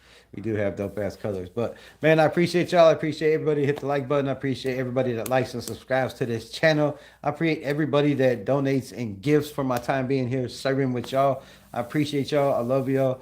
As always, protect your mind, protect your loved ones, protect your family, and always take care of yourself and your body and your mind. As always, just get it right, baby. Raiders. Tell your mom to tell your mom to tell your mom to tell somebody about Raiders Unleashed. Thanks.